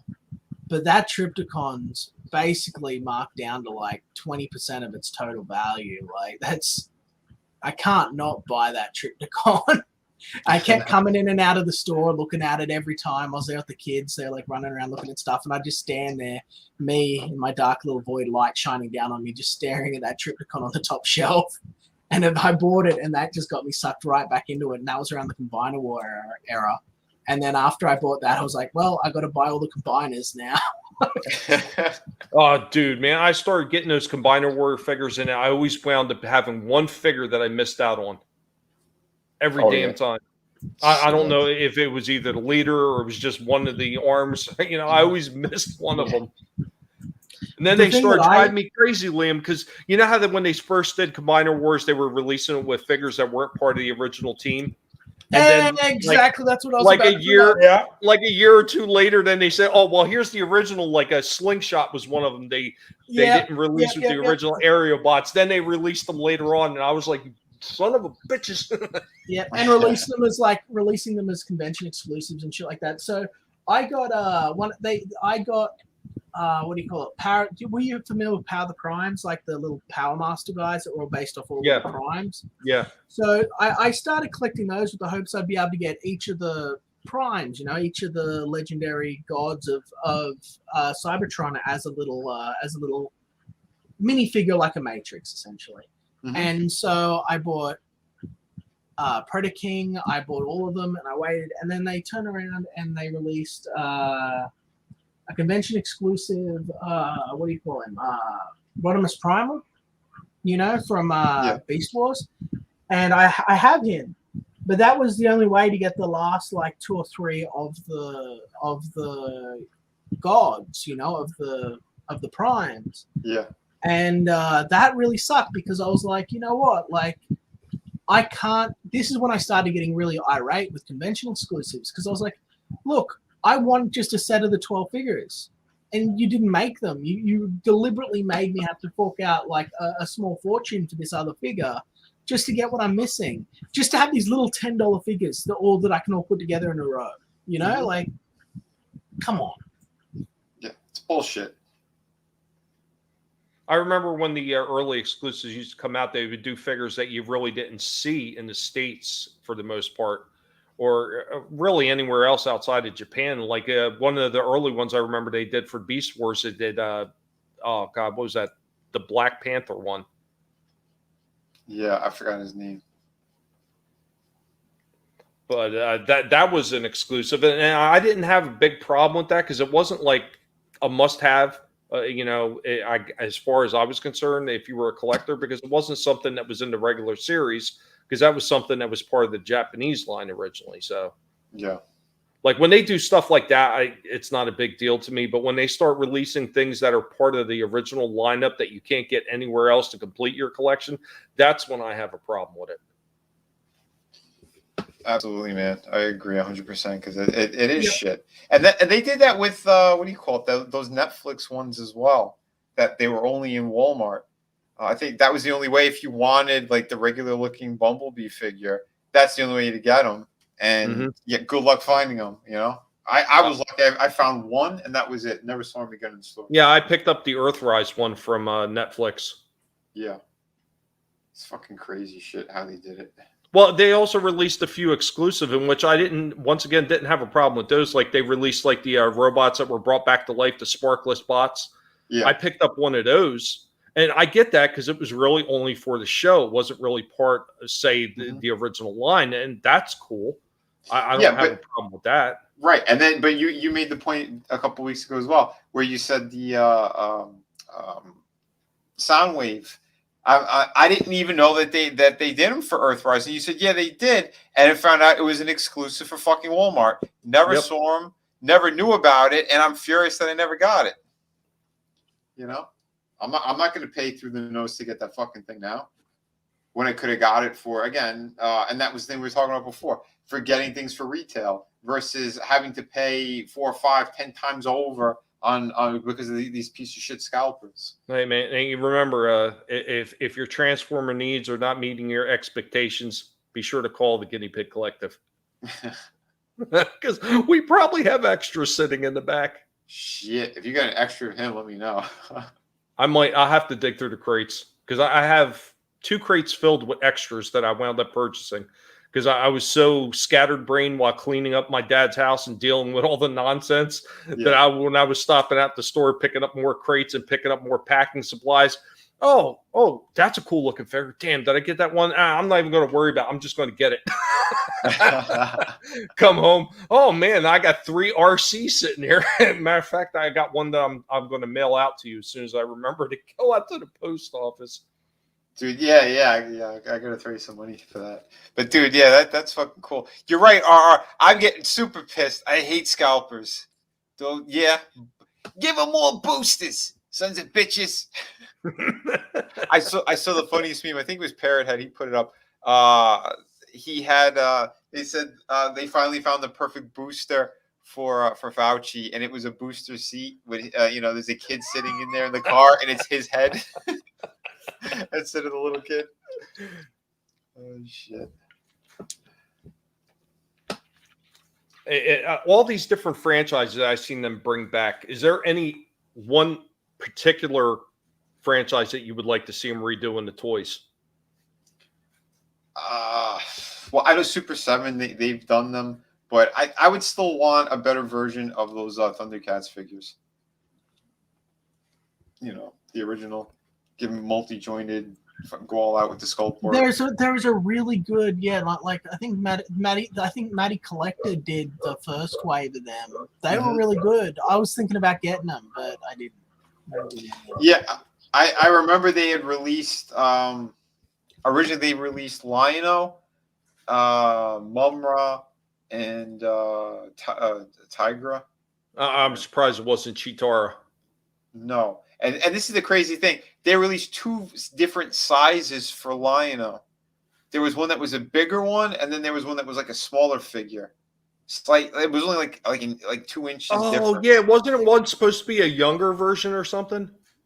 No, it was the same figure, but not exactly the same. But like the sculpt work and the articulation was a little bit different. But they released they released them at 2 different sizes, and I didn't understand that. Like, what size are they going with? And it was the same company.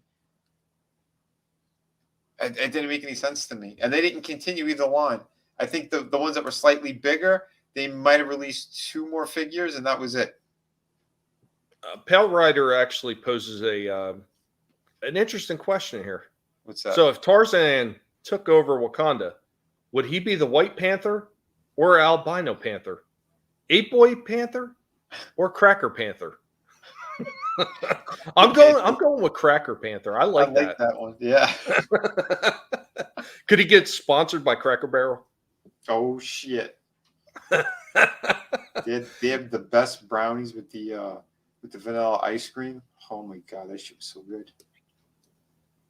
But I tell you, for me personally, if they were to re-release figures like the older figures, I would love to see them redo the Micromen figures. And they really wouldn't even have to change out that much, considering how posable those things were back in the day. I would like to see those get re-released.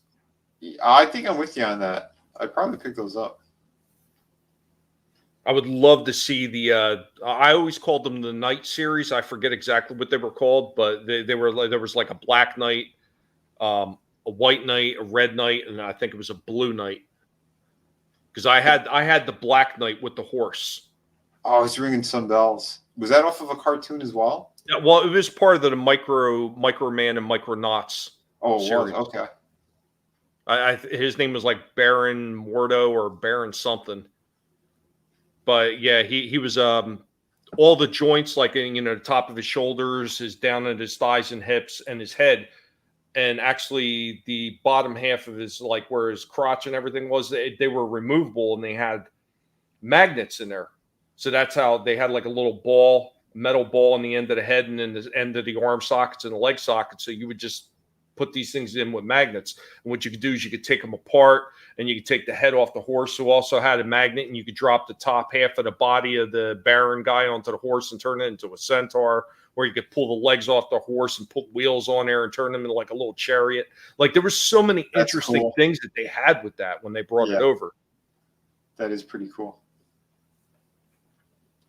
I missed that thing. I don't know whatever happened to it. It probably may have gotten sold when I was a kid, because I had that phase where I got to get rid of these toys. It's time to grow up. Now I look back and I'd like to go back and just punch 15-year-old me right in the face. Yeah, what happened? Yeah, I mean, like I had a friend who got that same lecture, but he got it from his church when they were moving, and church volunteered to help him out. This guy was huge, member of the G.I. Joe fan club and everything, right? And then eventually, what happened was they offered to help. They're like, "Oh, you got to move on from all this stuff." He's like, "Oh yeah, whatever. Well, I'll help you move." And then he went over to his house, and they took a bunch of his shit and they burned it all. They took it to the church instead of taking it to his house, and they made a giant bonfire of 1980s collector memorabilia, and they incinerated it all, and they burned it all. And I was like, "Are you freaking real?" That's like, and then the excuse was, "Well, you're too old for it now. We were setting you free," and I'm like, "This."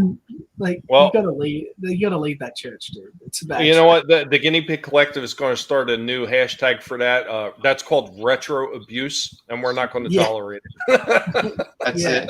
Tommy got triggered, so did I. No, you can't do that. That's worse than book burning. I'm sorry. Right there, RR. Yeah, you got it right. I wish I would have told 15-year-old me that. It's never time to grow up. Exactly. Hold on to your joy and your excitement and your passion as long as you can. It's too easy to become a bitter, cynical old fuck. Exactly. And then soon you'll be attacking children and other creators and not finishing your own work. No, you can't do that. That sounds very German. Yeah, it does. It does to a degree, Superfan. I can't even argue that.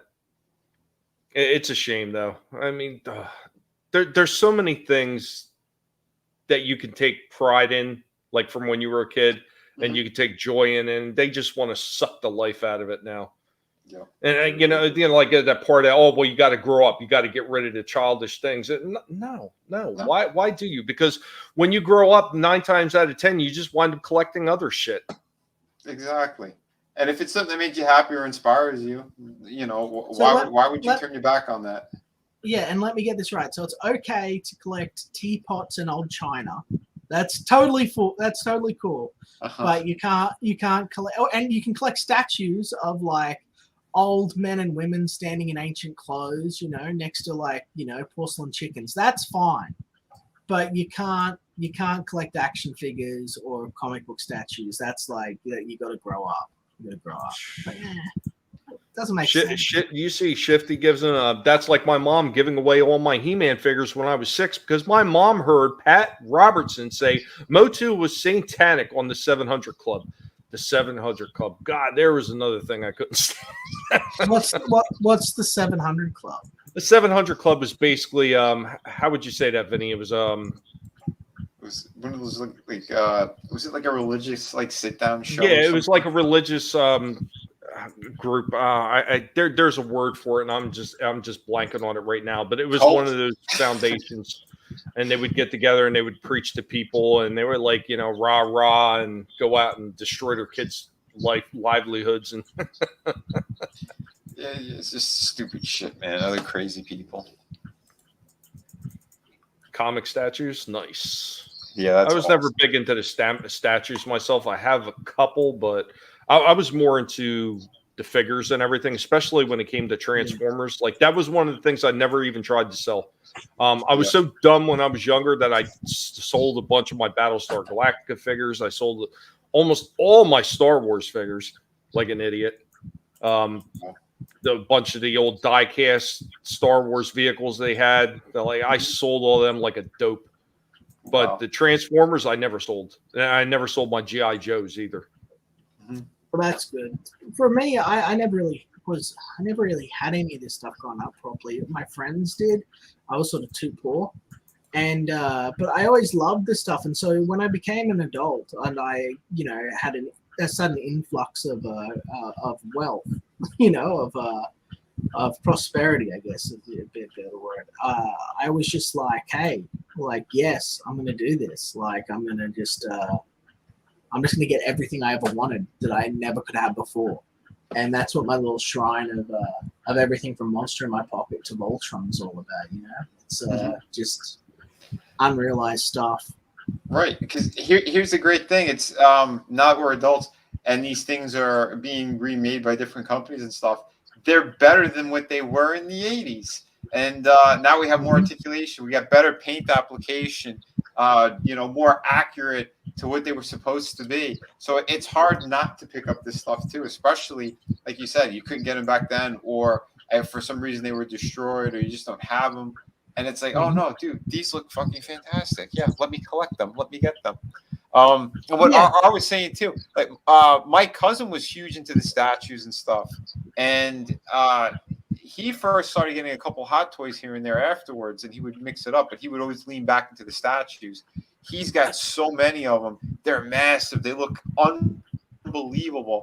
And for me, I would like to get stuff like that, but I have no room. And then, there's a lot of them are super expensive too. So I split the difference. And like I said, that's why I started getting the 1/6 scale, because it feels like they're kind of like mini statues basically. And you could pose them. And, they're still figures. And you've seen the quality in some of the reviews and shit that I've done. So it's kind of like, that became my, one of my vices. Because I don't have many vices, so I'm not dropping money on booze and fucking drugs and shit. So I'm gonna get things that I like and that inspire me. Yeah, for sure. And it's and as for statues and stuff like that, I don't have any. I don't really bother with that either. And it's for me, I get just as much inspiration looking at a little figure as I do a big statue. It's these are basically totems, proxies in my mind that are meant to sort of hold the spark of creativity that I channel through when I do my work. I'll sit up there and look, there's the Alf DVD box set. That's enough to go, boom, in my mind, Alf. I've got all these little Jurassic Park Snap Squad figures that I absolutely love. I've got the whole set of them, except for 2. except for 2 of the Velociraptors, which never showed up here in Australia. Absolutely love them. And I just look at them and it reminds me of dinosaurs, and that gets my mind going. It's like, that's enough for me. Yeah. That's funny you should mention that. When I was digging through all the stuff in my dad's house, I did come across the sealed package from Jurassic Park, and they were Velociraptors in it. I don't remember which ones they were. I don't remember if it was a pair of them or if it was a single. Well, these are new ones. This is like the Snap Squad. They're little chibi. Okay. Little chibi figures that I've got up on it. I can't show you. They're mounted to the wall now. But they're just these little. Actually, I can bring it on. Snap Squad. There's the word I was looking for earlier. TV evangelist. Yeah. That's exactly it. Holy shit, man. RR, you have 200 statues in lighted display cabinets. Holy shit, dude, that's awesome. I guess you're winning. You know, like, tell me about it. Dude. I have one statue. It's massive, but holy shit, is it beautiful? And right now I can't display it because I have no room. But it is of one of the Assassin's Creed characters. I got them off their actual website, off of Ubisoft, whatever you want to call it. I had a massive discount because I had in-game credits. So I guess when you play, if you sign up to the Uplay thing, and you unlock achievements in the game, they give you points. Well, they were gonna get rid of those point systems because you could get unlockable shit alternate weapons and costumes, whatever, and they converted it into cash. So I had money sitting in an account. I had no idea. I got an email that they were gonna start to end that program. So I wanted to use the points. I went to go see what they had, and it was a massive statue. He's like 2.5 feet tall. It's it's the Greek dude Alexius on top of a giant fucking Medusa head, like a big statue of the Medusa head. This thing is absolutely breathtaking. But yeah, I can't fucking display it right now. Yeah, so this is the Snap Squad stuff. This is these are just chibi little, simple little figures. They don't take up a lot of space. They've got a little button on the back of the head that opens their mouth up so they can sort of cling and hang on things, but I don't really do that with them. But here this guy's holding the thing. They got a bunch. I just like them. They're simple little things, and they it's fun to collect them. A lot of them haven't been sort of released yet. Like if we look at this is their sort of premiere. Like this paint mold is different. These are the 2 guys I'm missing, I believe. But this guy's paint job is different. So I think that they pulled back on the paints a bit, or maybe they just still haven't released these 2 guys yet. These 3. But I mean, yeah, that's one of the things that I collect as a little bit of a hobby. You know what I mean? So yeah, the designs are fantastic on those. Yeah, they're just cute little, simple, and they're cheap. And they're just, I can justify buying them whenever. I don't have to sort of explain to the wife I'm a bad lamb. I stopped explaining things to the wife. She's actually just given up hope, and she knows that I'm just going to keep buying toys. She tried that "why don't you grow up" shit, and I said, "Well, I did, and this is as far as it got." I did. I did. Look at how big my bank budget is now. Shifty gives him more than anything. I regret trading off my near complete set of Hasbro WWF figures. Damn. Wow. I had a whole bunch of them. I got very few of them left now. I had so many extra. I was going out to the flea market picking up extras, and this was right around the time of the whole rise of the WCW NWO thing, and I would go out and buy extra WWF figures from that Hasbro line, because they all had the action punches and everything like that. So I was taking them, I was repainting some of them, making them NWO. So I found an old Hogan, repainting them as Hollywood, found Macho Man, the Macho Madness. Things looked amazing. All of them got stolen. I was like, all those hours of work. Wow. And Pale, damn, dude. Damn. Great collection of He-Man, G.I. Joe, Dungeons and Dragons. That's what my brother had. Star Wars. We had a house fire when I was kidding. They all melted. Ugh. That's harsh. Oh, that's heartbreaking. It's going to enable it, Chris. Just you wait. You and Infinitail. Chronicles. You're going to be making all kinds of figures. So you're not going to be able to stop. You're going to be addicted. He's going to be careful, passed out. brother. Yeah, he's going to be passed out on the floor from all the fumes. Tell me about it. Psycho. No, he's doing a killer job, man. The ones that he's been showing that he's going to put like the chip in the bottom of it, dude, that looks incredible. Yeah, this is the statue that I have. This thing is epic, man. Damn, look at the paint applications on that thing. Yeah, I mean, you got to see this thing in person. Holy hell. Yeah, there it is, like next to an apple. So you get a good scale of it. But yeah, man, seeing this thing in person, yeah, he is jaw-dropping the way they did it. But here's another good shot of it. Yeah, so when I saw that, like, I couldn't pass off. And then I had like a real special discount on top of it. So like, because this guy, originally he was going for like $1,500, and I was able to get it for like somewhere around like $400 with the discount shit that I had on top of it. I was like, yeah, dude, that's a steal. Yeah, that's badass. Like, yeah, I had it displayed for like a year and a half when I did get the damn thing. I was going to say, did they make any of the weapons metal too? No, they're not metal, but just like where it attaches. So the big spear in the back, because it goes into two parts into his hand. So on the inside, yeah, there's metal how it connects, but no, it's like some kind of polystone shit that they used. No, okay. Because did you see the Teenage Mutant Ninja Turtle statues that they did? They were selling them like GameStop and places like that. Their weapons were actually metal. Like Leonardo's swords, Raphael's size, even the chains on Michelangelo's nunchucks, they were metal. Oh wow, no, I never saw that. Yeah, I did see those. Those were impressive. Dude, that's incredible. Cool look at Chris Fisk. Sector's Warrior of Symbion had a vastly superior castle playset to Castle Grayskull, called the Hive. Nice. Yeah, I'm looking forward to trying to pick up that Castle Grayskull when that comes out. Yeah, $1,500. Crikey! Yeah, dude, it was unbelievable. I'm like, yeah, dude, that's insane. I looked the next day and I'm like, what the hell is this? It was a special discount. I'm like, oh yeah, dude, and with the points I have, yeah, I could get this thing for a steal. And the following day, it went back up. So it was just like literally a 24-hour sale. So it was fate. Exactly. What is it? Kismet. Yeah. Oh, his box is so freaking massive. It's yeah, man. That thing is like 4 feet. I have it stuffed somewhere in a closet right now in like plastic wrap.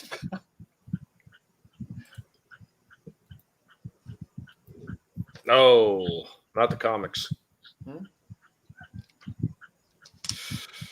I know my dad told me horror stories about some of his original comics. He had the original Action Comics with the first appearance of Superman, and his mother threw it out on him. Oh, dude, my aunt had freaking every single like Superman book, but she treated them like shit. So my grandmother grabbed all of them and just threw them out one day. So I bought the first appearance of Superman, and my children decided they were going to read it. This was probably about, I don't know, I would say probably about 7 months ago. And they sat Coke on it. It is completely destroyed. It is like, it's still readable, but it's like they took it out of its packaging. They took it out of the sleeve it was in. And that was like hundreds of thousands of dollars. It's just gone. The fuck? Yeah. So yeah. did you just like break down like somebody in one of those Vietnam War movies where you just on your knees on the ground like why? I'll tell you the honest to God truth. I just stared at it for a long time because I was like, they don't even like comic books. Like my kids don't even like this shit. And it was sitting there next to my old CG books, right? It was there. I have this metal case that I have all of my collectible comic books and stuff in, and I had my CG books sitting on top of it, and I had my expensive comic books inside it. And for some reason, the girls had come down and they had removed the books that were on top of this metal case, went into the actual case, got the book. And now there's other books in there that are nowhere near as much as that. They didn't have a price on it. They randomly grabbed it and randomly looked at it and just sat there like flipping through it apparently, and just I found it sitting on my desk with a Coke can sitting on it, half red, and I was like, what? Like, I didn't know what to say. Like, even now, I give myself a headache just talking. Did you like slap yourself a couple times, wondering if you were in like a parallel universe or something? Oh no, I'm so used to everyone and everything in the universe shitting on me that I just sort of assume that's the worst that's going to happen all the time. But it was just. But yeah, I know. How is it not in a safe? Because it was in with all of my stuff, like here in a metal container where I have all of my comics that is airtight and everything. Like, I just didn't have a lock on it.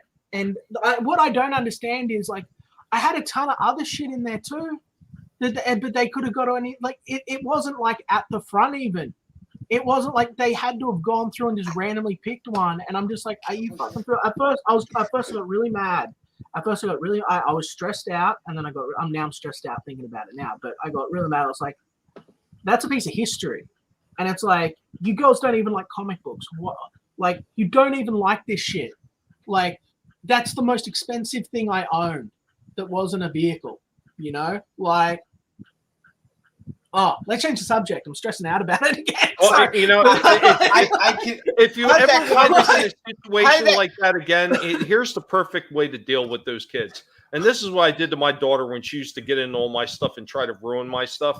So what I did is I would take away all her regular clothes that she likes to wear, and I went out and bought her medical scrubs and gaiters. And I said, this is what you've got to wear to school for the next week for messing with my shit. Oh my God. She stopped messing with my shit after that, because the idea of going to school in scrubs and gaiters all the time was not a proposition that she liked. That would work great, because like my kids are like the mean girls at school. They're all fashion and it's so good. They're not just mean girls from school. Have you seen them on streams? They're just mean girls. Yeah. Yeah. It's like, oh my God. And it's like, but yeah, no, I'm laughing now because I don't know what else to say. But it was horrifying. Wow. It was like, it was horrifying. For me, I know what that conversation would have been. For me, I would have been like, just thrown papers at my wife, like, all right, these are the divorce papers. They'd be like, what? I need to leave, because if I ever see those kids, I'm gonna wind up in jail for murdering them. Well, I love them, but I just wish that they had there's so many other things that they could have fucking like why that? Like, the odds of that, like the odds of it happening in the first place were so fucking minuscule. Like there was literally well, not literally, but there was approximately like 30 comics between them and it was in a metal case, and it's like, now I've just got to padlock everything. Like, I just have to lock everything. I just, and or like you're saying, Vinny, it didn't occur to me I should just get a safe instead. Like, I didn't want to have it in the banks, because like I pulled a bunch of my like my gold and stuff out of the bank, because I don't trust there's not going to be a recession. Like, I got this horrible inkling that there's going to be this big recession, and I don't want all my stuff to just magically disappear one day. Right. You know what I mean? I don't want the bank to be like, well, we're closing down, we've got no money left, So it's like, I sort of gone into hoarding mode at the moment. Like, which, again, that's perfectly reasonable. I mean, especially what's going on in your country. So yeah, like I said, get a safe. It'd probably be the best and easiest thing to do. No, don't just get a safe. Get a safe and get something that's got a taser attached to it. So somebody gets within 3 feet. That's it. Booby trap the damn thing. Yeah, Have you seen girls today, Lamb? I don't know. Why don't you check my closet? They're just lying there in the closet, twitching. Their heads all standing up. I had to put myself on mute for a second, and because I just got a a bing on my phone that a package arrived. So I just got a brand new toy. I'm just saying I already got tons of things to review, and now I got another one. Excellent, man. What did I get today? I got Autobot pipes. Oh, sweet. Oh, Pipes. I No picked them one, up. no one knows who Pipes is. Like, why did you get Pipes? He looks cool. I like He does look cool. Do you know why he's called Pipes? Do you know his character quirk? Do you know who Pipes is? What he's about? His No? arms look like pipes. They're white pipes. Well, no, his exhaust is like farts, and he's the fart Autobot. That's his thing. He His farts. exhaust. Well, his exhaust smells like farts and he stinks. And that's his. Yeah, he looks cool though, doesn't he? Is he in CG as well?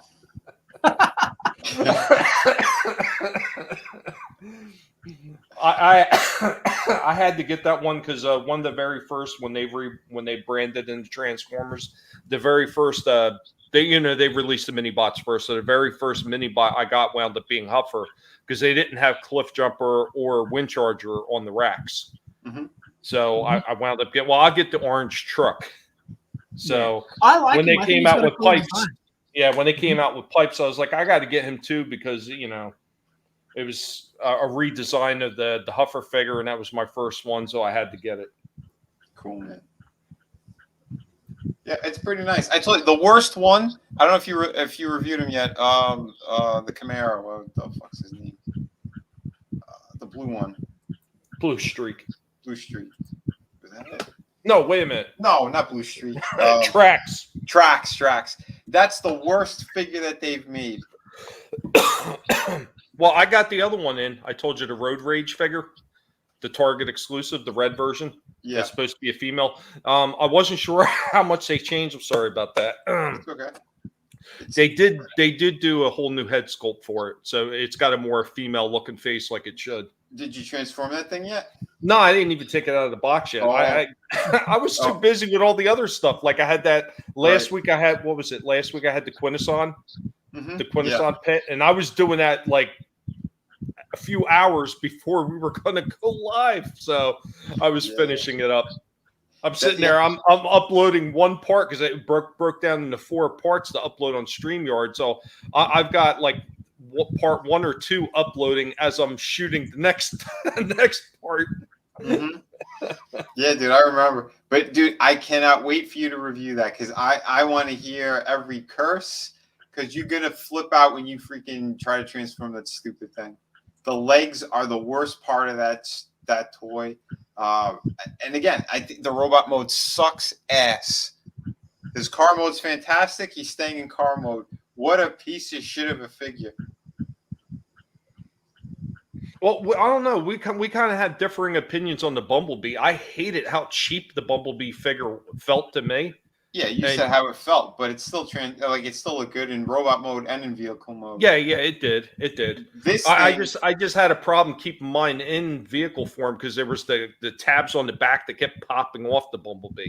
They keep wanting to pop out, and not stay locked into place. I'm starting to think maybe you got a defective figure then, because mine, he stayed in place just fine. Everything lined up beautifully. It's just it felt a little cheap when you kept the friction joint how they did it.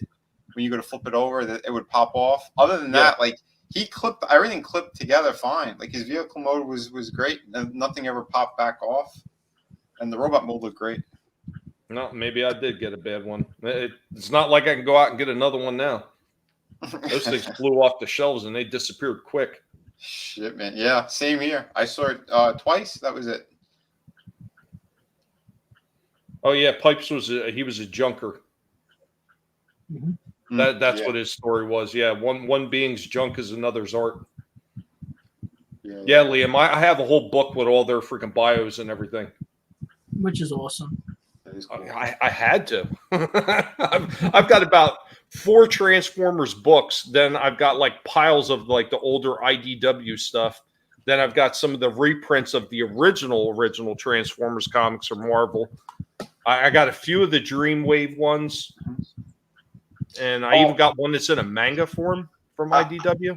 I can't. Yeah, I'm going to be talking about that this week. If not on Friday, then on Sunday. I want to talk about the IDW because they lost the license. That made me so happy because Oh, after I dude. seen that shit where they and I wasn't even going to get it at first because I was like, just the idea of it is so damn stupid.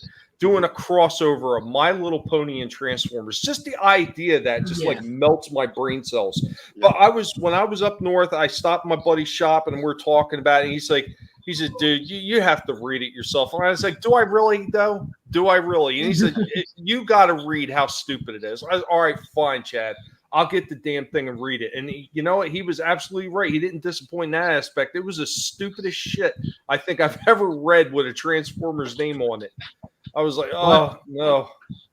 What was the give me we're gonna have premise? a few people here. We're gonna have a few people who are suicide in the chat, but tell me the premise. What the premise I knew it happened, but I valued my own life too much to endure it. Well, the premise was like some kind of interdimensional portal had opened up between Pony World and Cybertron.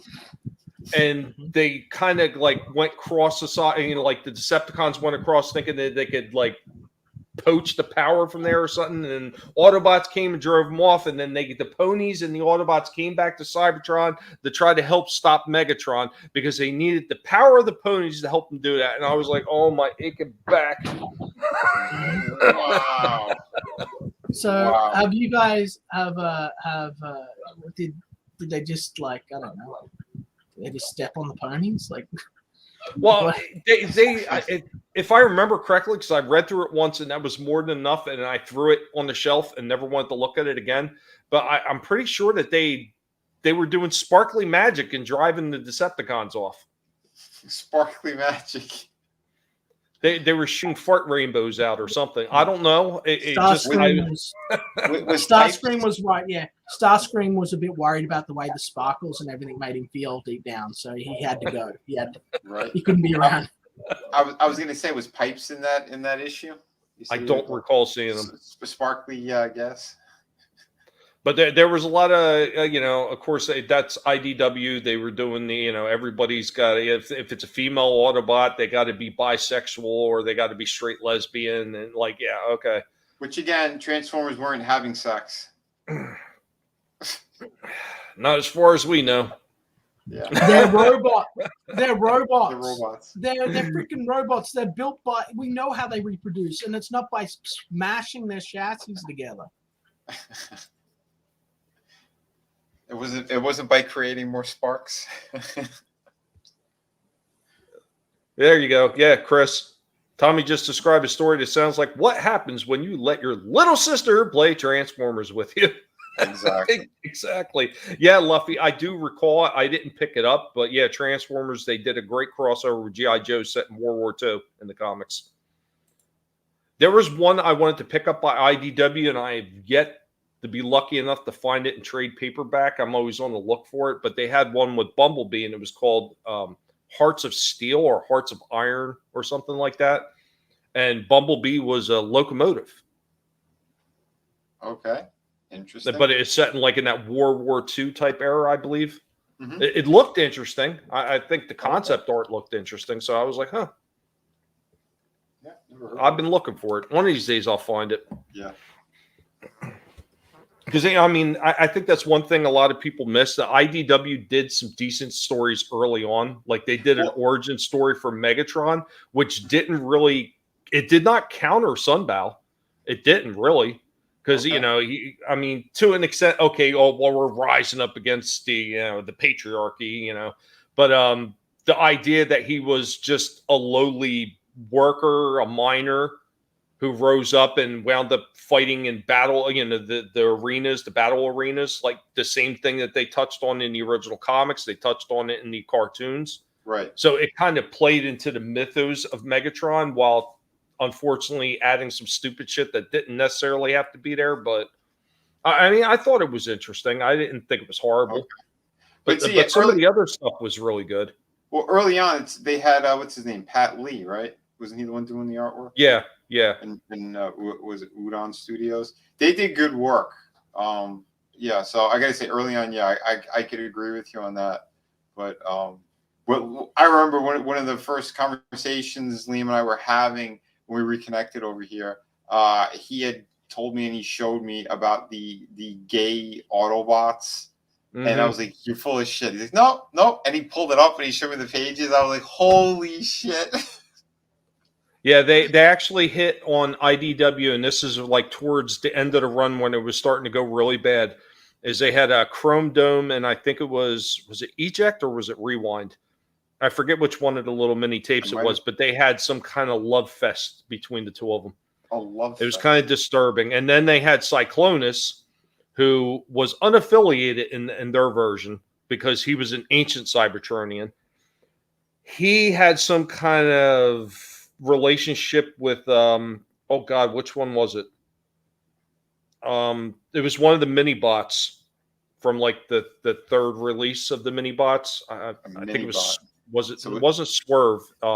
Was it a power bottom for him? I'll be back in a few minutes. I've got to go. Just well, maybe I won't be back in a few minutes. Maybe. Well, no, we're going to close out soon, Liam. We actually kind of ran over Drew because usually Drew is doing Pegasus actual podcast, and usually we try to end right around 9:30, so we're not running over him. But we're going to end soon anyway. Awesome. Just in time for me to kill myself. So go on. Awesome. Yeah, but they had like a gay love relationship with them too. It was like they were just leaning heavily in that direction, and like every female Autobot had another female Autobot she was infatuated. It just got really ridiculous. So there's this episode of Generation 1 Transformers where Megatron challenges Optimus Prime to single combat so that he can so that once and for all their million-year battle can be resolved. And so Megatron rocks up to each one of the Decepticons and is like, "Bitch, give me your power chip. I built this machine and I'm going to have all of the powers of the Decepticons. I'm going to kick Optimus Prime's ass." And so Optimus Prime is like in a whole bunch of trouble. And then they find out, fortunately, that Megatron has cheated in the actual battle because then Megatron loses. But ultimately, all of the Decepticons decide we're going to take our power chip back and screw Megatron, and that's great. That's great storytelling. That's a fun little thing. That's a good example of the storytelling, and it doesn't involve any sort of relationships or intergender. Like it's just like just a cool like how can I beat my adversary villain story, and things can be good like that. They can be we don't have to talk about the misery that makes my head pound like a 100 M's. Yeah, Megatron he didn't have to have sex with those Decepticons in order to get those chips. Yeah, he's like, just give me your chips or I will beat your heads in because I'm fucking Megatron. And they all comply. They all comply. They give him all their unique powers. And it's a fun episode. And you know what? There's what 3-4 seasons of great episodes like that where every single episode it's a new plot, a new scheme. Yep, and three seasons. Yeah, why can we not get more of that? Like I am happy drawing the line at sea spray banging a mermaid. That's far enough into romance for me. Okay. Oh shit.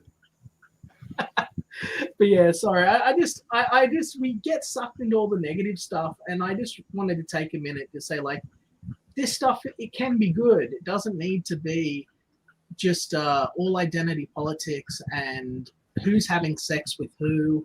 Like that's what we've got to get back to. And a really sure way of that for anyone who's watching is to check out work by myself. Wonder Island's available on Indiegogo right now, and of course by Vinnie. If somebody has that link, could they please drop it in the chat? That was one of the links I was looking for before the show, and I forgot to grab it. I'm so sorry. I was putting everything together, like as far as like the details and description for the show. Dude. I was putting it at the last minute, and I forgot to grab that. It's fine, man. It's fine. Just if you guys head over to Indiegogo and just type in Wonder Island, I'm sure you'll find it, or Vinnie Tartamella and Indiegogo. You'll find a whole bunch of stuff by us. And we are really dedicated, storytellers that are dedicated to the craft and making good, enjoyable content again for you. So if you've enjoyed this show, if you've enjoyed listening to us, and you are a brother in arms, please throw us a few bucks if you haven't already, and trust us, we'll get you some good stuff. Awesome. Especially, I know. Finishing up Shadow of the Kraken. Yeah, Vinny's finishing up Shadow of the Kraken. Like probably this week? Do you think? No, not this week. No. I'm into the single digits for how many more pages I need to paint. Mm-hmm. But it's getting there, man. It's getting there. It's gonna be first quarter. Yeah, it's gonna be this first quarter. Thank you, Vinny. Awesome. Yeah, that's for sure. Oh yeah, man, no problem. Sorry, that's was great. I was trying to find the links, but yeah, and Shadow of the Kraken, I have a new standee up on the site. It's on the campaign itself as well. We moved a shit ton of them on the first night, but I added an extra 50 so people get a chance of getting this beautiful thing, because I'm going to start. Mm-hmm. I think I'm going to start doing these standees for my other campaigns as well. Oh, you have to. With how popular they've been, you've got it. Yeah. Oh yeah, and that's the thing, right? We want to make sure that these characters are going to be seen all over. Yeah, the place. And we want to give people the stuff that they want. We want to give people stuff they want. And like I was saying earlier about my little dinosaurs and stuff like that, these little figures are something. They don't take up a lot of space. They're something nice that you can have displayed up on a shelf. It's really cool. But anyway, I'm going to take off because the family is here and I do have stuff I need to do. But I want to thank everyone for coming by. Again, if you got a few extra dollar dues, throw them our way. Keep us employed, keep us moving forward, and trust us to tell the best stories you can. Thank you for having me, Tommy. No, it was a pleasure, Liam. Thank you for stopping on, man. It was a lot of fun being able to talk about some Masters Universe and some Transformers. Transformers is something it's hugely in my wheelhouse, in case you didn't get that impression already. Yeah, dude, I absolutely love it. I'd love to come here again and talk this through. It's for sure. I enjoy hanging out with you guys. Oh, definitely. The next time we have another big one where we're going to talk about one of these topics like extensively, like Transformers or something like that, well, I'll definitely reach out and we'll get you back on again. Yeah, and thanks for letting me know about the mini comics as well, so now I can hunt around and find them. Okay, later on when I have a chance to go through it, I'll send you a DM on Twitter, show you something more in detail. Yeah, that'd be great. Thanks. And to everyone in the chat, as always, you guys stay excellent. My name is Liam Gray. Live, learn, laugh. Awesome, man. I want to thank everybody. I've seen Jason Lee Tucker statement stopped in real late. What's going on, Jason Lee? We're going to start ranting out. Vinny, you want to give a little bit more detail on Shadow and how close you are to finishing that up to fulfillment? Yeah, man, I'm a couple of weeks out from finishing it, but yeah, it should be done. Like I said, by April is what I'm looking at with it, because I finished all the pencils, I finished all the inks. I'm literally painting the last batch of pages. So, and I'm in the single digits with how many I need to get done. So we're getting there. We're like at the finish line, and then it's just going to be doing the lettering for the book. And then getting the files out. So yeah, we're very close. So if you guys want, like I said, please support, share out the links, do all that great stuff. You want a fantastic pirate story? It's going to have everything you need in it. A great story. It's going to have twists and turns, action, betrayal, beautiful women, amazing locations, shark attacks. You name it, we got it in here. Treasure, and like I said, there's a supernatural twist in the story as well. So you get some extra cool shit all around, man. And we're talking a book that's going to be 52 pages. So jump on.